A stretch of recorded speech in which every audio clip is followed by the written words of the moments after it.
is Shop Talk, baby. This is the show where it's okay to be you. We're talking from Yale to jail and from the church house to the pimp house. Nothing's excluded on Shop Talk. So if you don't have a phone, I suggest you borrow one. Call in and voice your opinion live every Saturday morning from 10 a.m. to 12 noon. Yeah, that's right, 10 a.m. to 12 noon. Don't forget to Shop Talk with your girl, because right here, we keeps it real.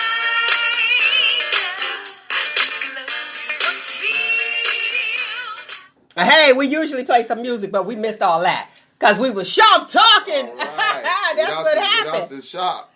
How you like doing all the talk with no doing shop. all the talk with no shop? You about right on that one. Anyway, I gotta say, safe travels to Nick, the voice of the community. She in Texas getting some info for us. We know how that is. All right. Enjoying herself and gonna come back with what's going on up in some Texas. barbecue. There you go. I think they call it barbecue out there, right? Barbecue? I think. Hey, something like that. Yeah, something. Do whatever. Then we got Kim having to go to. Girl, what's happening? Hey, here I am with the heebie-jeebies. We don't want the heebie-jeebies. I'm trying not to share. Trying not You to can share some of those cough drops, though. I tell you. Yeah. Hey, put them right in the middle. Right in the middle. Like, hey. So what's going on with what you feeling like? Okay, so shout out to the AKAs. I went to their snowflake ball last week, which was really nice. Oh. However, The black and white formal. Yes, it was really nice. Where was it at? The Metroplex. It was at a facility in Youngstown, Ohio. The Metroplex. The Metroplex is hosting those type of events now. Man, where you go ahead? It ain't where you been. That's why we couldn't get no shop, because we trying to catch you up on everything, right? On stuff. I mean, I'm just saying, because it looked like on the outside you could just store stuff. I guess they got like a used store on the side, or whatever, but they still have a facility. They preserve their banquet hall. So I'm like, what is she doing? She hit me. She's like, you ain't in the shop. Yeah, you got to be in the shop. Yeah, hey, listen, I want to put this out here right now. For those of you that are not my friends on Facebook and cannot see the live, you can go to Spreaker.com/Shop Talk with Mel and share it and walk around and do what all you have to do with your headphones on. Yeah. I don't know what's what. What'd you say? Spell it. What, Spreaker? Oh, that's not a speech impediment. It's speaker with an R. Like, there we go. All right. Listen, because we're doing a live for the listening audience that tune in every week. I truly appreciate you. Right. We're going on live trying something new here to see how things are going. So please excuse us. Now back to radio. Okay, so I sat next to someone who shared the cough and the sniffles and things like that. So they shared it. So now I have it. But yeah. How they share? They didn't cough into their elbow? They didn't. They didn't. It was. I would have died. Yeah, well, you see what happened to me. Yeah. I would have passed out right there. So then his date said, well, wait a minute. Did you take your cough medicine? This is not the time to ask. You ask that before y'all leave home. So now, here I am. All right. I'm good. There's the cough. Now let's put this out here. The coronavirus. 3 symptoms to look for. Let's put this out because I know they probably like, wait a minute, is that the corona? Mm-hmm. It is a cough, a fever, and shortness of breath. All I better go to the hospital. I'm staying away from everybody, you know, and I think I get it. And you're like, I think I got it. I do have a cough. Oh, yeah, I walk 4 steps, and then guess what? I'm tired already. Is that I was cool, man. And I was like, I was cool one day, then I went in the next day, the next morning, I'm sitting there talking to somebody, and that faucet nose started dripping. I was like, man. Like, when you witness yourself getting sick, like you awake for it. I'm like, it's nothing worse than that feeling when you I'd rather transition to sickness and be sleep than be awake. Because you can feel it coming. You can feel it, yeah. And you're in denial. You're like, okay, I'm not going to get it. I'm not going to get it. Yeah. But those are your I felt a sore throat coming on like that. It was horrible. Those are your warning signs. So what did you do about it when you first felt the sore throat coming on? Complained. Complained. I was like, what? I asked people, because I was out at a place talking to someone, and I was like, is there a restroom? Oh, there's not one for public use. I'm like, okay, can I just have some tissues or something? And I'm trying to talk to the lady, and I'm like, oh, man.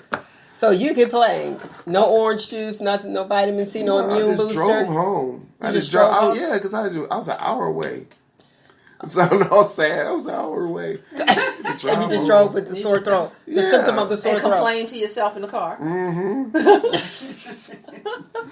You should have listened to some music. I don't know what I was boost your immune system. How about, see? What was going on? I was listening to like the impeachment or something like that. Oh, no wonder you sick. That's why I was sick. No wonder you was sick. Now you talk about the impeachment in Washington or the one in Youngstown? Oh, you silly. The one in Washington, D.C. The impeachment in Youngstown. I mean, it's clearly a big thing. Like, I mean, come on, man. Come on. Obviously, you going there, so this open. Yeah, let's just get it done. Okay, locally, Youngstown, Ohio. I just want to let you guys know what's going on in Youngstown, Ohio. People in Youngstown do know because we read. Some of us read. Hopefully, all of us read because I always tell you, you must read. And they had where the events coordinator, the city council didn't renew his contract. Now, to my understanding, help me if I'm wrong. And correct me if I'm wrong. The mayor is the one, he hired him and he can rehire him. So, and let's be real, even if it was a higher position, us regular people that work every day, somebody could come in and he wasn't terminated at all. They just didn't renew a contract, but you have that right to renew or to not renew. And I'm looking from a business standpoint. Now, I can go to work tomorrow and they can say that my other 10,000 jobs and they can say, okay, well, we're firing you. They don't have to give me a reason because we're at will state. Thank you for your services. Well, but they did give a reason though. They gave a reason. Okay, go ahead. And their reason, they said that he didn't fulfill the contract. They said to breach a contract, and then there was an article that followed up. Well, I'll let you finish. And then the law director said, "Hey, he did not breach the contract," and so did the mayor, which was good. That was the article that followed up. So my thing is that this is what I'm saying. So if you go out there and publicly say, like, if they would just say, "Hey, we ain't gonna non-renew him," and then give a reason, they were cool. But when they said they didn't give him, when they said we gonna get rid of you. And this is why. They didn't get rid of him. They just didn't renew the contract. That's getting rid of you. Listen, okay. Either way you want to go with that. Either way fired is getting rid of it's somebody. It's the same thing.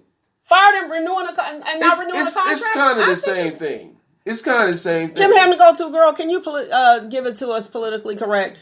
I would say once you are discarded, you are gotten rid of.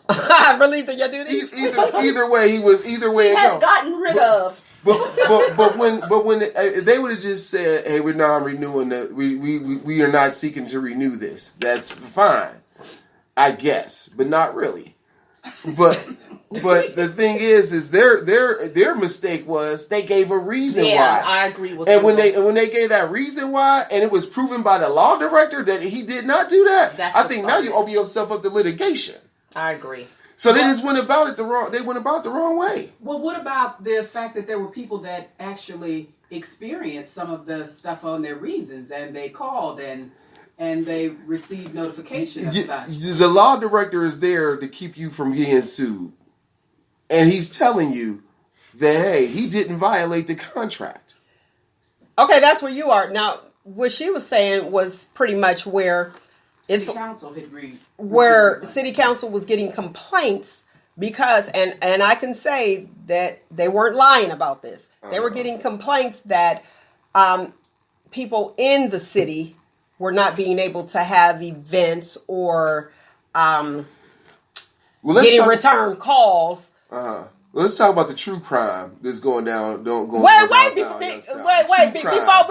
we get to the about entertainment, and it's Youngstown. We're gonna talk about the true crime, but let's just get this out here for the people. Okay. Now, I don't have a dog. I shouldn't say dog in this fight, Lord Jesus. What? Don't have a nickel in this dime. There you go. There you go. Horse in this race. A horse in this race. It's the same, but I don't want nobody get me. You see how they did Michael Vick when he came down here? They still mad at him any damn time. Oh, Mike is okay. He doing.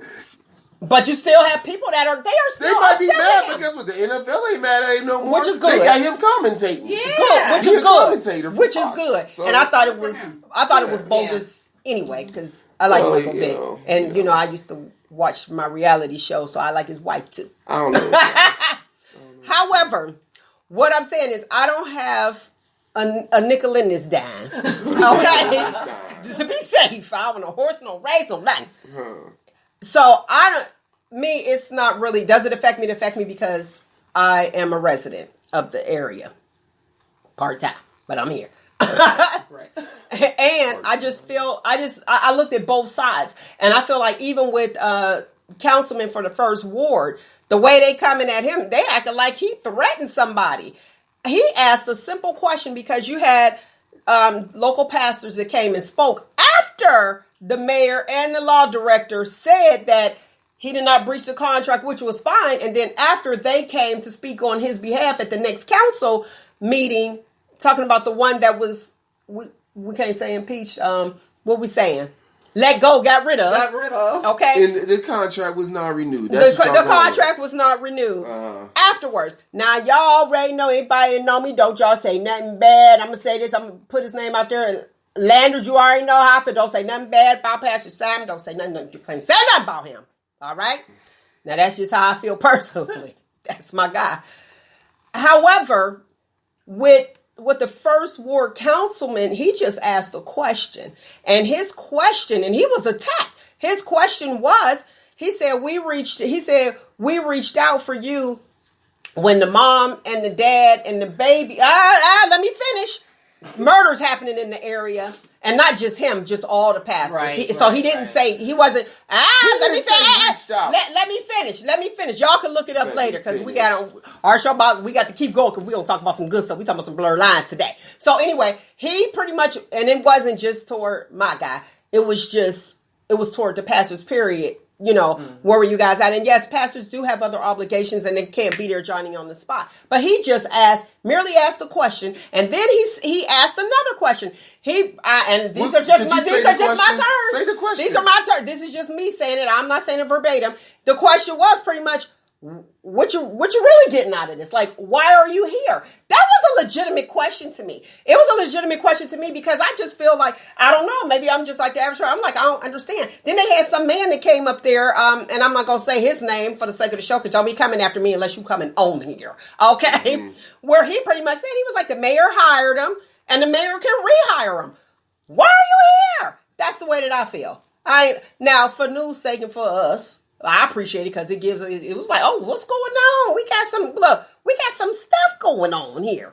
So I'm happy for the news and not the drama that it is. But it's like, I don't understand what's the big deal.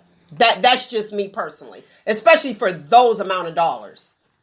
So what, $24,000. And that might be it because the mayor, and it was all printed so you guys can look, he started at $42,000. That's like the lower end of like middle class. You know what I mean? That's just your average wage. Yeah, and that's the medium wage here. Medium household income here is $24,000.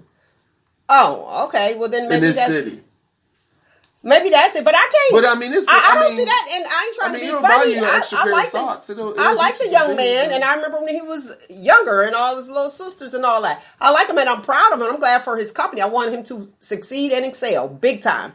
But I don't want to sound like that's not a lot of money, but to me, to be going through it's just really not. Well, I don't think it's about the money. I think it's about the principle of it all. Go ahead, elaborate. Because, and I purposely didn't do a lot of research on it so that I could be objective from my own point of view. Mm-hmm. First of all, though, when they say breach of contract, I hear, phone calls weren't returned, and I hear that certain events weren't pursued.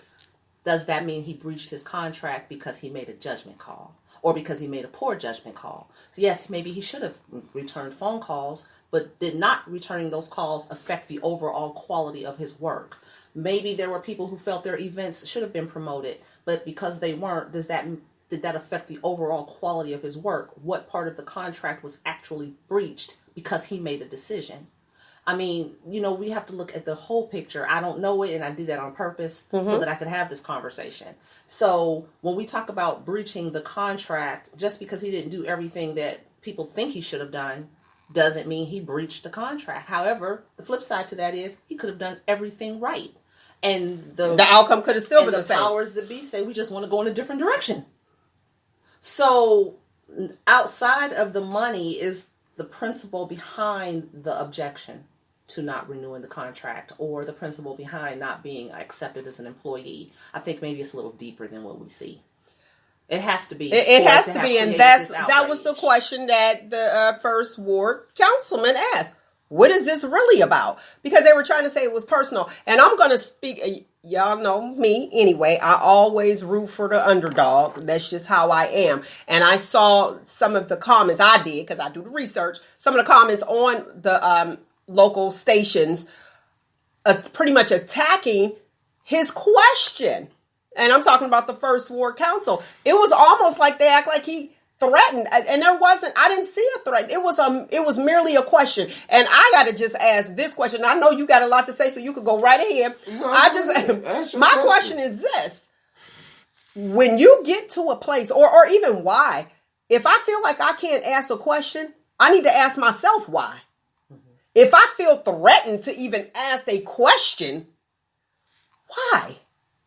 That instead of going along with the masses, like, do other people have that much control? And this is for everybody. This is not just for a certain individual or a particular person, but it's like, do you have that much control over me that I didn't even realize it?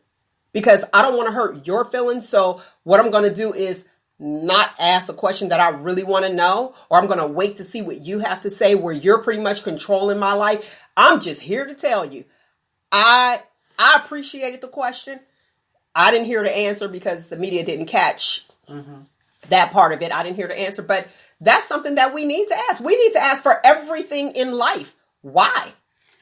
And don't just go along with it. Go ahead. But usually at these meetings, what happens is that there's usually not a back and forth. Usually it's like you state your claim.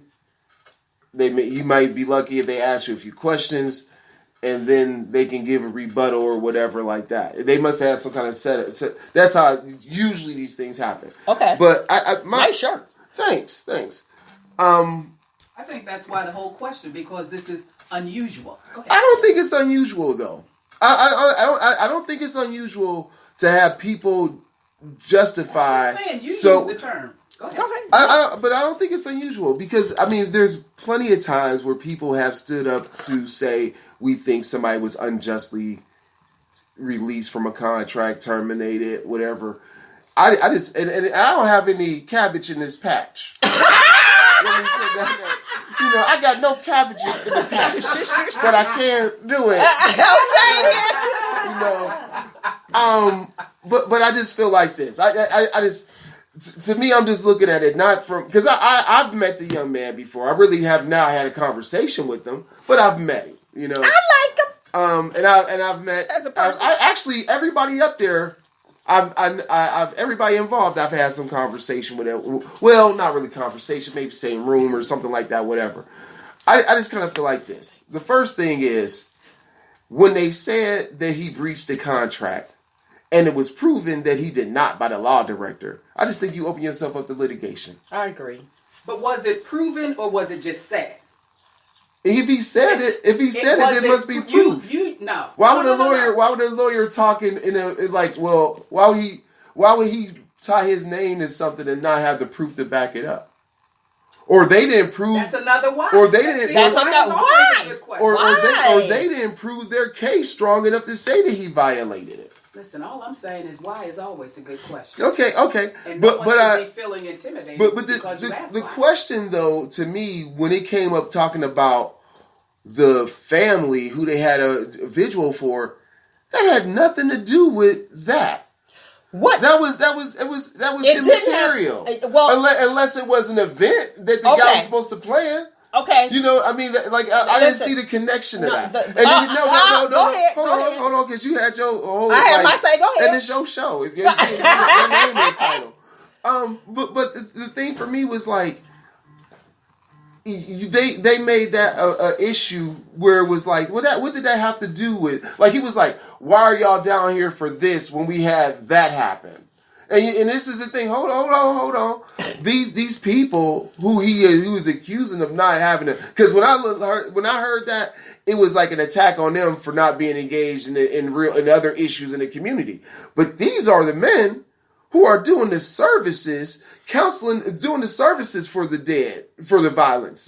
That not just this particular family, but just in general, across, they are the ones consoling the families after the loss and all of that stuff. Like they have put in work in situations like this in Youngstown. If you are a new preacher in Youngstown, don't worry, your time will come where unfortunately you'll have to address issues like this that happen in the community. You just answered the question. You just answered it. It was just a question. But these situations, but the thing is like when you ask the question and you don't realize the relevance of like these men are fighting for issues related to all forms of injustice that have happened in our city for decades. So when you pose that question in a sense to where they haven't had a track record of doing this, why are you here for this when this happened? Well, a visual is some of the work, but when you behind the scenes working with the Ministerial Alliance and Action and all those other groups to help fix the foundation of our city, to help solve these root cause issues that will help hopefully one day get rid of these big things like murders and all that kind of stuff and injustices and hiring and food deserts and all that kind of stuff. So when he said that to me, I was like, how dare you make the judgment call that while you set the stage to try to say they're not involved in anything else and this is a petty way to be involved, when that is not true. They've been involved on a lot of things. All right, that's your perception. That's reality. That is reality. That's your perception because he asked a question. But do we have live studio audience here participating? Okay. Go ahead, give him the mic. Okay, so I would want to know why as well, especially since that was cleared up. And if you felt that there was injustice, why wasn't the NAACP there? I wasn't there, so I don't know that they weren't there, but I didn't see them at the podium, what I saw on the news briefing. Wait a minute. And for an individual to ask about pastors, because genuinely, when you do hear about pastors and you hear about prayer, you want preachers to come. And I had a young man, this was a grown young man, when I mentioned grace and mercy, he said to me, well, Jesus need to get on his job. I said, well, wait a minute. Pastors needed to hear what that young man just said, because if you don't see the Christ coming, it starts with you as an individual. And so for a person to ask, why is a pastor there fighting that instead of an organization that's supposed to be fighting for injustice, which would be the NAACP, when there's an issue with mistreatment at work, unfair employment, or all of the above, then that's a good why. That's a good question. I think though too you don't know who he could have reached out to. The ACLU. He could have reached out to them. We don't know who he reached out to. We don't know anything. But I will tell you this if though. If was a fifth, we don't be drunk. If it was a fifth, pour me a glass. But what I'm saying, if my people who are called by my name would humble themselves and pray, seek face, turn from your wicked ways. I think somebody else to turn from them. You already know. All I'm saying is this: it's usually like when you go to an organization like the NAACP for injustice like that, and they're not available. No, they're not available. But it's steps. Because I had inquired about a situation at one time, and it was like the local people, all they did was really just prepare a room because some dude came in from somewhere else to talk about the issue. And so, like, you have like 300 days to be able to formulate your case and all that kind of stuff, and then take action. So I don't, so when we say, well, why weren't they there? Well, they don't move like that for usually for those particular reasons. Mm-hmm. Now, if it was an issue where it was like a blatant, where it was this is the thing that's so hard to prove. It's so hard to prove discrimination based off of race, and they'll tell you that going in there, and it's a hard thing. Like, it's almost, you'd be like, well, they're like, well, our resources are limited. We really got to figure out if this is a case or whatever. Now, his case may not be that, because people may say, well, it was black people who hired him, black people got rid of him, or at least a majority of black person. People.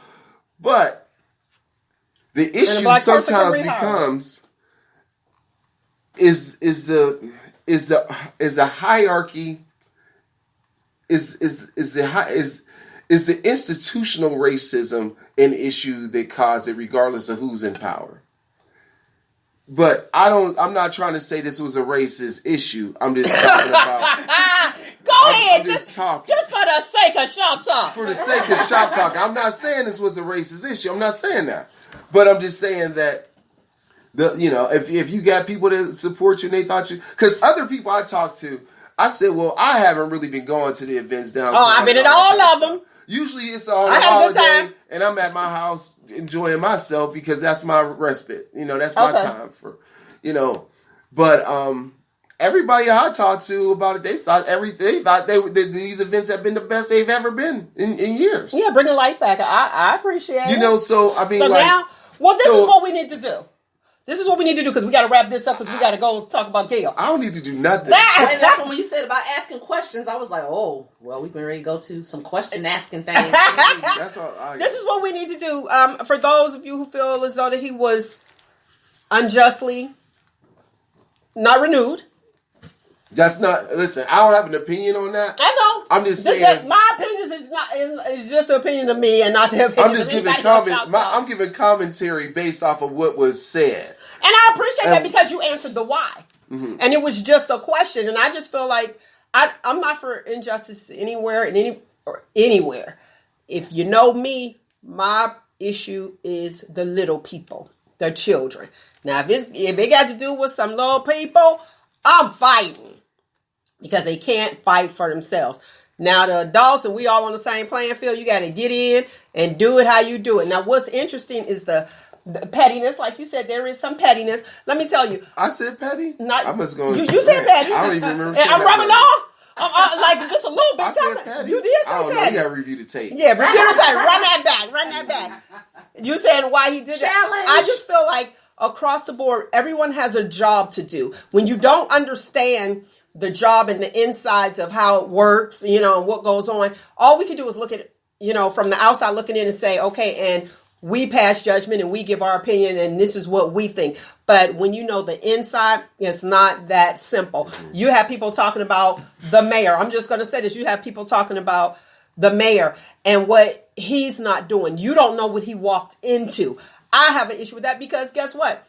I know a little bit of the stuff that he walked into, and I'm just like, oh man. And it takes, even if, just being in politics, and that's not me, that's why I call it politics. When you have even a new president, the president is coming in and some of those things are in the making and they haven't been passed and you give credit to the new president. Mm-hmm. And it's like, hey, I'm trying to be discreet.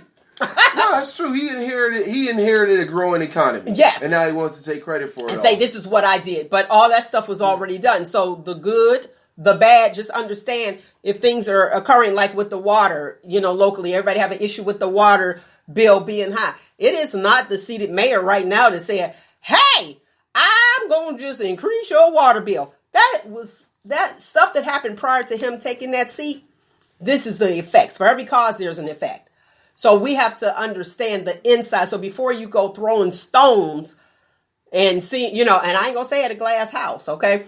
But when you go throwing stones, you got to know why. Ask the question why. And they are condemning this guy, first ward councilman, for asking the question why, as if he threatened somebody. That's why, back again, I have to say, there is nothing wrong with why. And if you feel as though that you are entrapped or held captive within yourself, that you're not comfortable with asking somebody why, you need to ask yourself, why am I uncomfortable with asking why? All right, let's move on. Let's talk. And see, and we gonna segue right on into. I rest my peace. Rest your peace. Rest my case. I guess all rest everything. Right. Listen, I'm just gonna yeah. We got a lot going on at one time. All right, you have a job to do. I have a job to do.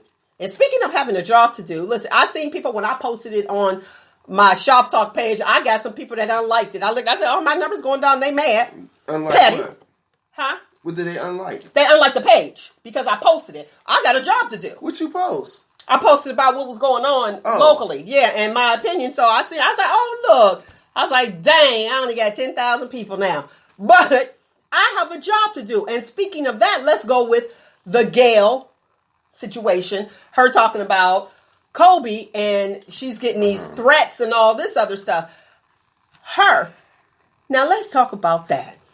Did Did you see it? Where people are they coming for? She's getting death threats, and Oprah spoke on her behalf because it's really bad. Right? Because I usually watch her in the morning, and she didn't show up for work. I was like, oh wow! But I'm gonna tell you, we the people have power, and I'm gonna. I wish people. I wish we could look at ourselves and see how much power we have. You hear it constantly, be like, listen, all we have to do, the boycotts from way back.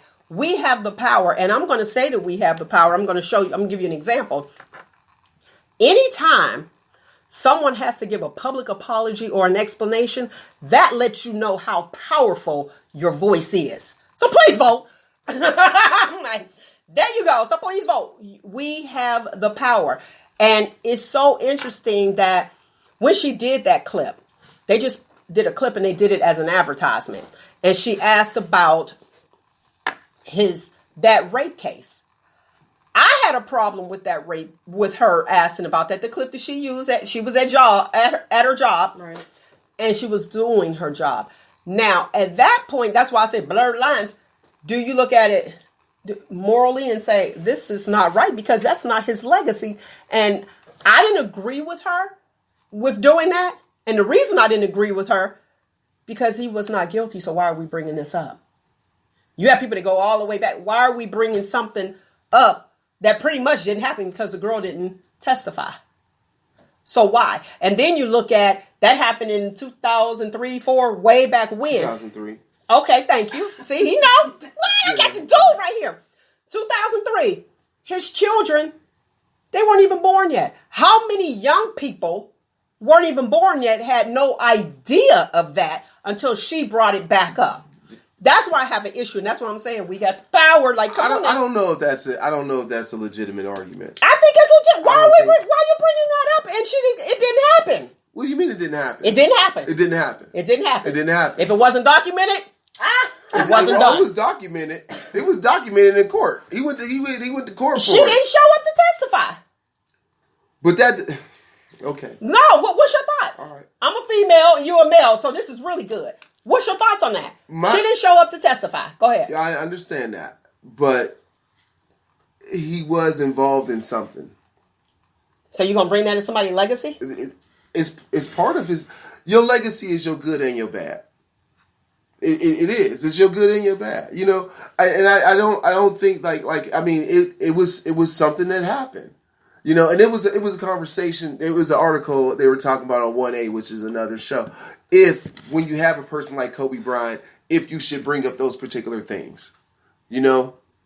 So like let's say they did a documentary of his life. Let's say that. Do you think that would be? Do you think it would be correct for them to just cut that out of history? That one? I mean, because think about it like this. Because people say like this. Okay, Thomas Jefferson wrote the Constitution, but we don't cut out the fact that he had slaves. At one point, they try to make you not know or believe that, but then it becomes a reality. Yeah, this same guy who wrote the Constitution, talking about everybody's equal, had slaves, had babies and stuff. Not just workers, but he was laying with, he was a rapist. You know what I mean? I mean, it wasn't, how could it be consensual if I'm in bondage? Well, you don't even have to go back that far. But I'm just Michael Jackson, acquitted of all charges, and he's still catching cases. Yeah. So, I mean... she'll play when it comes to Michael Jackson. Yeah. Go ahead. But the question, I think in this case, the issue was everything is still so raw. Mm-hmm. If you were going to bring it up, perhaps now was not the time.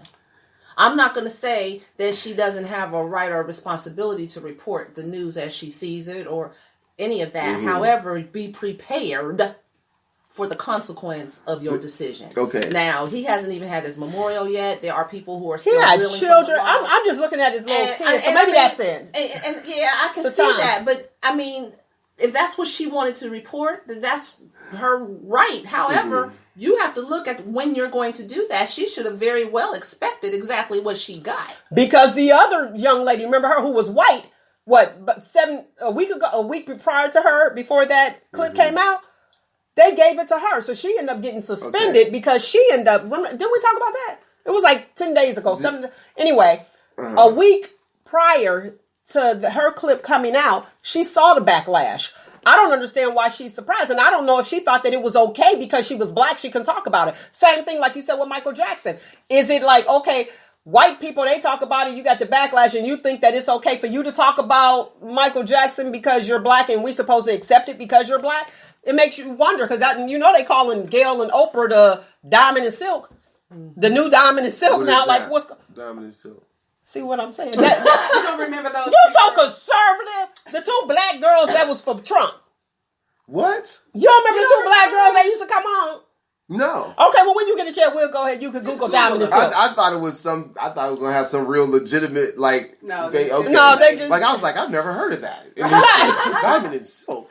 Diamond and Silk. They two ladies piggyback off of one another's answers and they love Trump, and they fought for Trump to get in office. So you got them, and that's what they're calling Oprah and Oprah Gail. went after Michael too. So that's why they kind of grouped them together. Right. And it's like, well, wait a second. So my question is, in your mind, did you think that it was okay because you're black and you're able to do this, where the white people getting backlash, like the girl got suspended? Did you think the outcome was going to be different? And that's my thoughts. Now, I did see, because that's what I do, I did see her respond. Her response is on YouTube. You can look at Gayle King's, her response to that. She said she was advised, hear this well, she was advised not to respond, let it go, because we, the people, will forget in a week or so. And I'm like, whoa. And I was like, she said that. So her saying that, now people are like, no, we are not forgetting. And the death threats, that's not okay. If she's getting death threats, I feel sorry for them with Oprah. Oh, wow. And she said she's taking it hard. Yes, that's your friend. She's taking it hard because she made a decision to go ahead and do this. But was she doing her job? Did they tell her you have to do this? Now, I did see more of the clip of the interview, which was really, it spoke well, what was going on. But that was the part that they kind of like shined on. And they talked about that. I guess, I don't know. They got what they wanted, a response from the people. Right. Now, I don't know how many people going to watch it now that they put that on there, though. Go ahead. Taking you from grief to anger. This is the one thing. On Black History Month. Leave me alone. Go ahead. She didn't get in trouble with her job. No. So they must approve the questions. They must approve of the question. I'm glad you said that. Did you hear what I said? Her job. Did you hear what I said? I heard what you said. I said she was advised. Here, I'm a listener. She was advised. That means to hear with understanding. She was advised not to respond because in 2 weeks, listen, not to respond because in 2 weeks, we'll forget about it and on to the next thing. Wonder who advised her. But go ahead. Okay. This is an attorney. Now this is just like, well, okay. Back to the law. Go ahead. So this is from a Wikipedia link about Kobe's situation. You read the Wikipedia? Well, it's the only thing I can find that was like short and brief about it. Okay, go ahead. So what happened was that she filed a police report against him, and she had some bruises on her neck. Now Kobe did admit to having a sexual encounter with her, but it was consensual. Is what his argument was.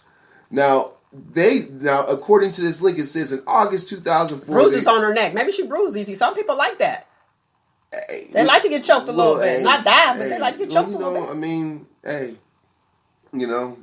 sometimes it get rough in there, I guess, Go in there with some guards up or something. I don't know. But in August of 2000... This is from the Wikipedia piece here. In August of 2004, the accuser filed a civil lawsuit against Bryant over the incident. In March, the two parties settled the lawsuit. In March of 2005, they settled the lawsuit, and that was it. They settled it for an undisclosed amount. Granted, the LA Times reported that they estimated it was at $2.5 million. Okay. Now, I'm not trying to dilute anything if she was raped, but she didn't come and testify, so I don't know. I can't think for these people. But did she not testify, or did they decide to work out a settlement? It sounds like they worked out a settlement. She didn't come and testify. She worked out a settlement. But what you got that she worked out in a civil case. Okay. Yeah. So she worked out a settlement in a civil case. So I'm not saying that it's okay, to be raped if that was the case. Well, yeah, it was a lot of stuff that came out though about that whole thing though. Like now, there was. Okay, now let's move with. Okay, we move. Bill Cosby. It's very different. Yeah. Very different. So you're talking about legacy, the good and the bad. Yeah. He did a lot of good. I know. I know. So he did. I was thinking about that the other day. He did a lot of good. However, he was found guilty on the bad. Yeah, he was. So that would be, to me, okay, report that, because he was found guilty. That's a difference. But he did have something to say regarding it, and he felt the same way. Like, why would you harp on that? Even though people know, like, it's going to be a part of yours, Bill Cosby, because who would have thought? Just like what Eddie Murphy said on Saturday Night Live. He was like, if you would have told me 20 years ago that I'd be up here. Bill Cosby's in jail. In jail. He's like, I would have bet on that, you know. But it's a little different. His is a lot different because he was found guilty. I mean, it's a lot different. I think that the issue becomes the question that you posed early on a few months ago. No, not the why. To separate the art from the artist. Yeah. Okay. Well, you know, America, let's be realistic. So America is a sports country. That's why everybody America's a sports country. You see how the whole Kaepernick still ain't got no shirt. Oh, it is. You're right. America is a sports country, so everybody. Was I a big fan of Kobe's? Not at all, believe it or not. However, I didn't want anything to happen to him. You know what I liked about Kobe when he was younger was that when he lost, like it was like there would be these games where this was before they got Shaq and all that stuff, and they'd be like playing against like Salt Lake City or the Spurs, and they would ultimately lose the game or the series or whatever, but he just kept on shooting. Like, and sometimes he missed a shot that would have won, you know, but he just kept on shooting. So that's what you liked about him? I like that about him because, like, you figure like this: he's the youngest guy on the court at the time. Like, he was the prototype of what LeBron James is. And you know what was good? There's other people who was. Yeah, go ahead. Now you do know, like, he was fluent in a lot of different languages. Mm-hmm. Yeah. He lived over in Italy? From 6 to 14. Yeah, because his father played professional. Right. Now, 14, you come to Philadelphia and you get drafted. Mm-hmm. Talk about the American dream. You get drafted. He was the youngest, wasn't he? If I'm not mistaken. I think LeBron got the titles the youngest, but I think that's because of their birthdays or something. And then he comes into the NBA and Sean. So, like I said, I wasn't a real Kobe fan.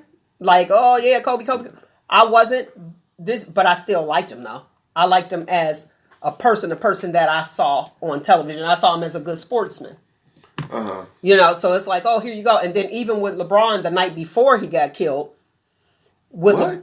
Go ahead. Okay. Yeah, no, nothing happens to LeBron. Y'all slow down. LeBron is not dead. Right. Don't say I said it. But the night before, when he communicated with LeBron, and LeBron did that interview, this was hours before. Right. It was amazing. And he went to LeBron's camp. LeBron had the opportunity to meet him. And I'm sure they got footage of that, you know, because you keep certain stuff like, hey, there's a little LeBron. So I thought that was cool. And just as a person, even the other, you know, all 9 people, it's just, you know, they meant something to their families just like we all do. Mean something to our families. So we're not just like diluting the fact that they lost their lives as well. But it's like a unit. And then that told you the type of person that he was. And I'm looking like, oh, wow, that is like awesome. These people are going over to practice, doing what you do. And then I seen an article where it actually said that he gave his life to Christ before he passed. No, he went to mass, which he would do normally before he got on the plane. So it's like, no. And then if you look at old videos and, you know, clips of it, yes, he believed in the higher power. He believed in Christ. He said that. So, you know, you get that part of it. But I'm a LeBron fan. Okay. A fact check here. Go ahead, Andrew fact check. Bynum is the youngest person to play in the NBA. He played 6 days after his 18th birthday. Oh, good. Yeah. Who he play for?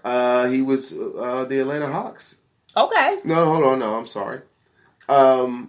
The Kings. Okay, that's why I ain't paying no attention. Look, that's why I ain't paying no attention to that. And the oldest active player is the Atlanta Hawks guard and forward Vince Carter. Oh, don't know him. He's currently, Vince Carter. Oh, I gotta look. I gotta see his face. He ain't LeBron. I don't know. You know Vince Carter. But, oh yeah. No, that ain't him. You know all those people, but I just pressed on there so to blow it up. Oh, okay. But anyway, well, when you find know it. who he is. All right. So now we're done with the Gayle King. How do you feel about it, though? How do you feel about her with the interview, Kim? I just feel that, it's her job to do whatever she is assigned to do. However, you have to be prepared for the backlash. And that's with any story. That's with anything. Okay. So here we are. Here we are. What you think, Roogle? I didn't see it. And I guess the issue was the issue how did she address the question to somebody, or was it that she spoke of the She addressed the question, Lisa Leslie, which is a very good friend of Kobe's. Okay. I think she could have talked about the issue versus asking Lisa Leslie a question about it, like she was there. You know what I mean? Like she wasn't a witness to say he didn't do it or wasn't consensual. So it was just like it may have been badly timed in how she, not when she said it, but like was it necessarily like she could have said, well, how did you feel about him overcoming that particular obstacle around that time? Can you tell us something about that? You think that's the way it should have been answered? I don't think it would have mattered. Period. Yeah, being brought up. The fact that she brought it up, the fact that it didn't result in a guilty verdict, the fact that right now, everyone is in such a raw part of grieving. Bringing it up it's just a sensitive Still issue. the same thing, just like that young lady, the white girl, or was she Latino? I don't know what she was, what her race was. But the same issue she brought up about that rape case, and she got attacked. She didn't say anything about death threats. So you gotta, I don't know, figure that. But I just the person that brought it up a week before brought it up before Gayle. So she had to know that she was going to get some backlash. That's pretty much what I'm saying. Like, did she do it because she said, okay, well, I'm black, he black, I might get a pass? I don't know. But I will say this for her, CBS. CBS did that clip. They, and it showed. To run it. But they did the clip, and the interview didn't happen yet. So it's like you did the clip pretty much just like they did with the R. Kelly thing. They did the clip like, okay, this is what's coming. This is what's coming. They chose that section. So it was supposed to be the tease, and it turned into all of this. Mm-hmm. So they never actually aired the interview? Not yet. It's coming up. Oh. So they showed just that part. So they'll probably end up cutting that part then. Unless their integrity says stick with it. That's why I'm saying it's not how it would have been brought up. It's the fact that it was brought up at all. Because ratings. Definitely ratings. That's why I said they got a response. Hearing about it now, but Gayle is the one catching it. But I think though, from Gayle's perspective, though, just like any of these interviewers, the person wants to be. I have this captive audience. Let me be as edgy as possible. My thoughts is like, why are they interviewing Lisa Leslie anyway? Well, they go all the way back. They were very close friends. But why though? Because they want to know about Kobe. They tell them about Kobe. But why? See? But why her? See? I'm just saying, like, why? She plays. And they were very close friends. Yeah, she plays. And now, why were they very close friends? Because they wanted to be. I'm just saying, why don't they interview Shaq? Him and Shaq had like. Him and Leslie go all the way back. Him and Shaq is just. But that would have been a more interesting interview because at one time it was perceived that they had beef and they was on the same team. But this is why such a wonderful. But that would have been better though. We wouldn't have gotten the backlash he's getting now. Everybody knows about the interview now. Right. Everybody knows about it. All right, let's move on to the next one. What's her name? Lori Harvey. Steve Harvey's daughter. She got robbed last night. Well, she didn't get robbed. Let me say, not robbed. Somebody tried to steal her car. She drives a 2020 Rolls Royce. She parked her car. She was in the back getting some bags. While her door was open, they jumped in the driver's seat. What did she do? She didn't walk away. She tried to struggle with the person. And my thoughts, she had a great outcome. Eventually, he pushed her back and then was able to take the car. Was able to take the car, but she had the fob. So you already know when you move away from it, it'll stop eventually. You know what I mean? However, I don't recommend anybody If somebody coming to take your car or anything, just go ahead and leave. Especially with her level of wealth. Like you know what I mean? Like that just... And you know you're going to recover it because, I mean, you don't see a Rolls Royce all day. Steve's Royce is missing. Go get it. Right. Yeah, it probably and she was in Atlanta. Low jacks and high jacks and everything else on it. I'm glad you know she's what I mean? okay. Yeah, she's all right. So I don't recommend anybody to anywhere to give up the car, or whatever it is. They want your shit. Remember they were stealing Jordans? Yeah. Let them have the Jordans jackets. But you know what's crazy about it though is that the person must not have, I mean, like, because see, think about this. She in her trunk, right? You could have just went up behind her, pushed her in the trunk, and got in the car. And didn't he want to do it? Didn't he want to do it? Yeah, and he didn't want to harm her. He like, okay, I'm getting ready to take her Rolls Royce. I see her. I'm looking at this situation. But that's what I'm saying. It's like, and she said it was a younger black guy, that came. So he didn't even try to harm her. He just wanted her car. Thank you. I just want news associated with the Harvey family. Right, and so they caught him. He didn't get to go nowhere. Yeah. I don't know if they caught him, but he didn't get to go nowhere because they said she thought smart, and then she realized that the fob was in her pocket, so she just went on and walked away. But meanwhile, beforehand, you was trying to struggle with this guy to get him out of the seat of your car. Yeah, for what reason? Why? Like it just, I mean, I don't know. I mean, if it's your stuff, you want to fight for your stuff. But no, do you want to die for your stuff? Do you want to die for well, There you go. Obviously, she was willing to take that chance. She sure was, and then they would have been all sad. So don't do that. I'd have been like, if you want to come steal my rolls, you can have it. Right. There you go. Well, bye-bye. All right, now listen. P. Diddy. Oh, yeah, we got to talk about P. Diddy, Puff Daddy. That was a laugh from the last segment. Because I was thinking, like, she fighting over something she didn't even earn. Like here you go. You know what? He's in that place, right? You know, he is so in that place. She didn't even earn that, yeah. I mean, like, come on. How Daddy will buy me a new one. You don't know that she hasn't worked. Maybe she works with one of Daddy's companies. Daddy will get her a new one. We don't know if she works. Daddy married her mama. And there you go. And he adopted her. Okay. But she may be employed. He has other businesses. She may be employed. She may be employed. So but we it's can't easy. Just assume maybe she had this coordinator. It's easy to be the vice president when Daddy's the president. Maybe they renewed her contract. I'm just saying. Yeah, that's it. I'm just saying. Is that a problem? No. Ask the Trumps. Definitely ain't a problem. Right. All right. So we got to move on. P. Diddy and Mace.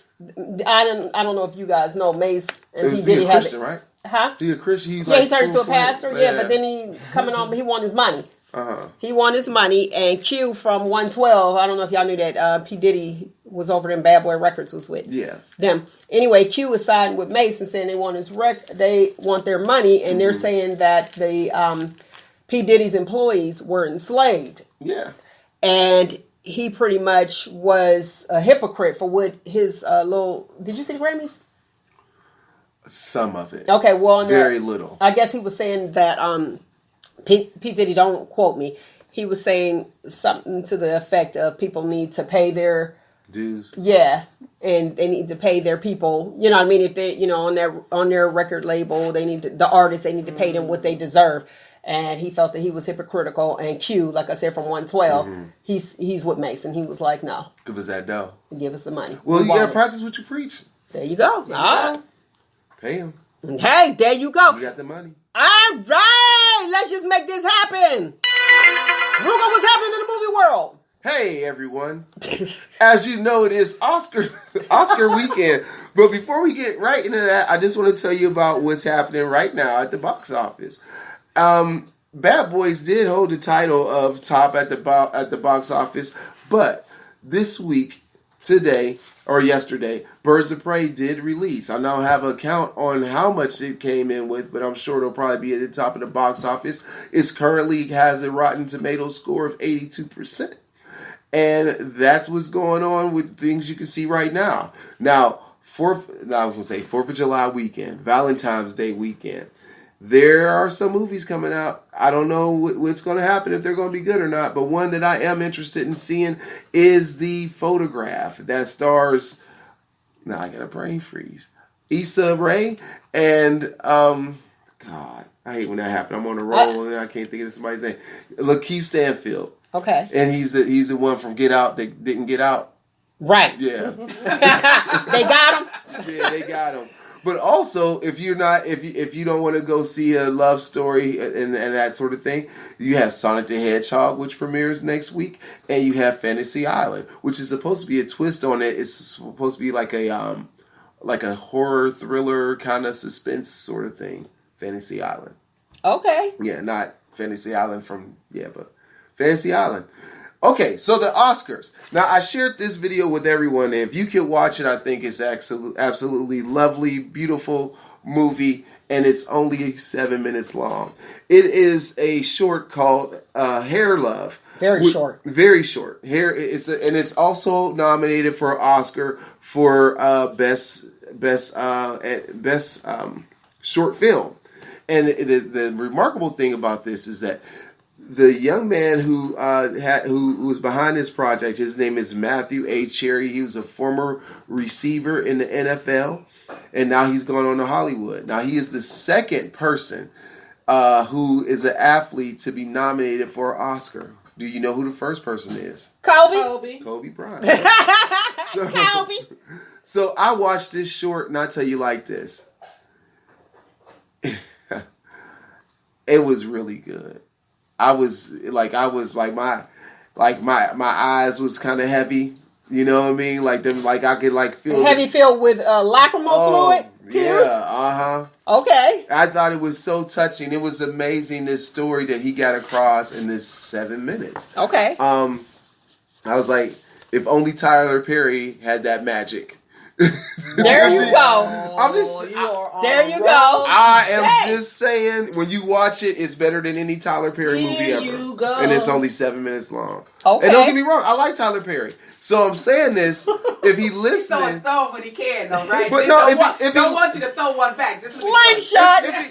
If he's listening, I want him to connect with this guy and help him build this up into something, because it's so magically simple and beautiful. Okay. And it was, you can even see it on YouTube. Hair Love, it was great. I did enjoy it. Thank you for sending it to me. Yeah. See? It was I saw that Gabrielle Union, she's in on that probably because of that America's Got Talent, and she was saying that her hair being the way that it was, and that was why they booted her off.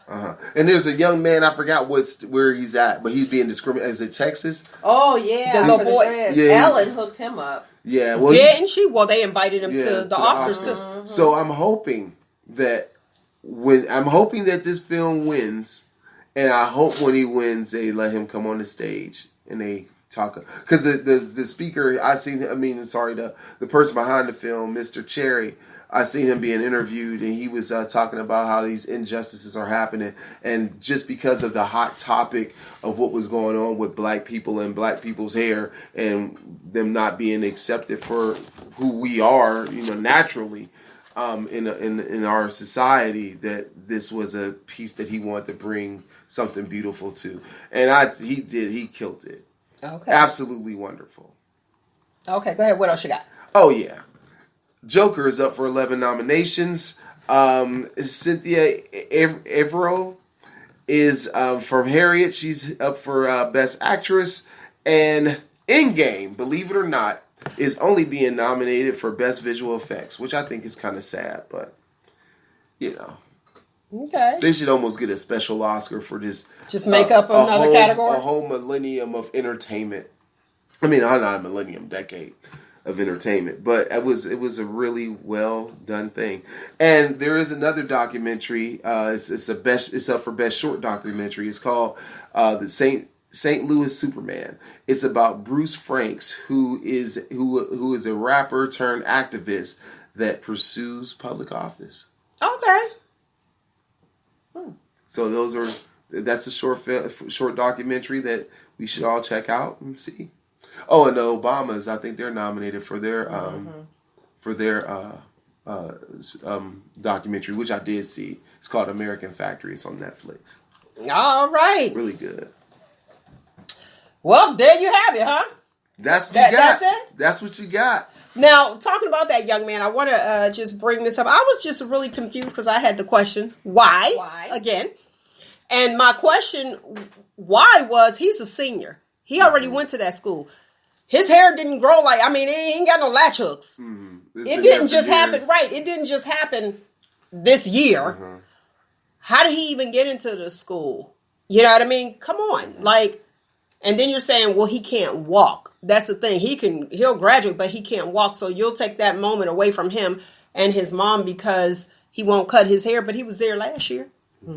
So I don't understand that. That's where I just think, like, I mean, it's terrible that it's happening, especially because it's something so ridiculous, you know, and it's even more so terrible that they want to stand their ground on this particular issue. You know what I mean? Like, they're not budging on it. Like, they like again. Again. Watch out.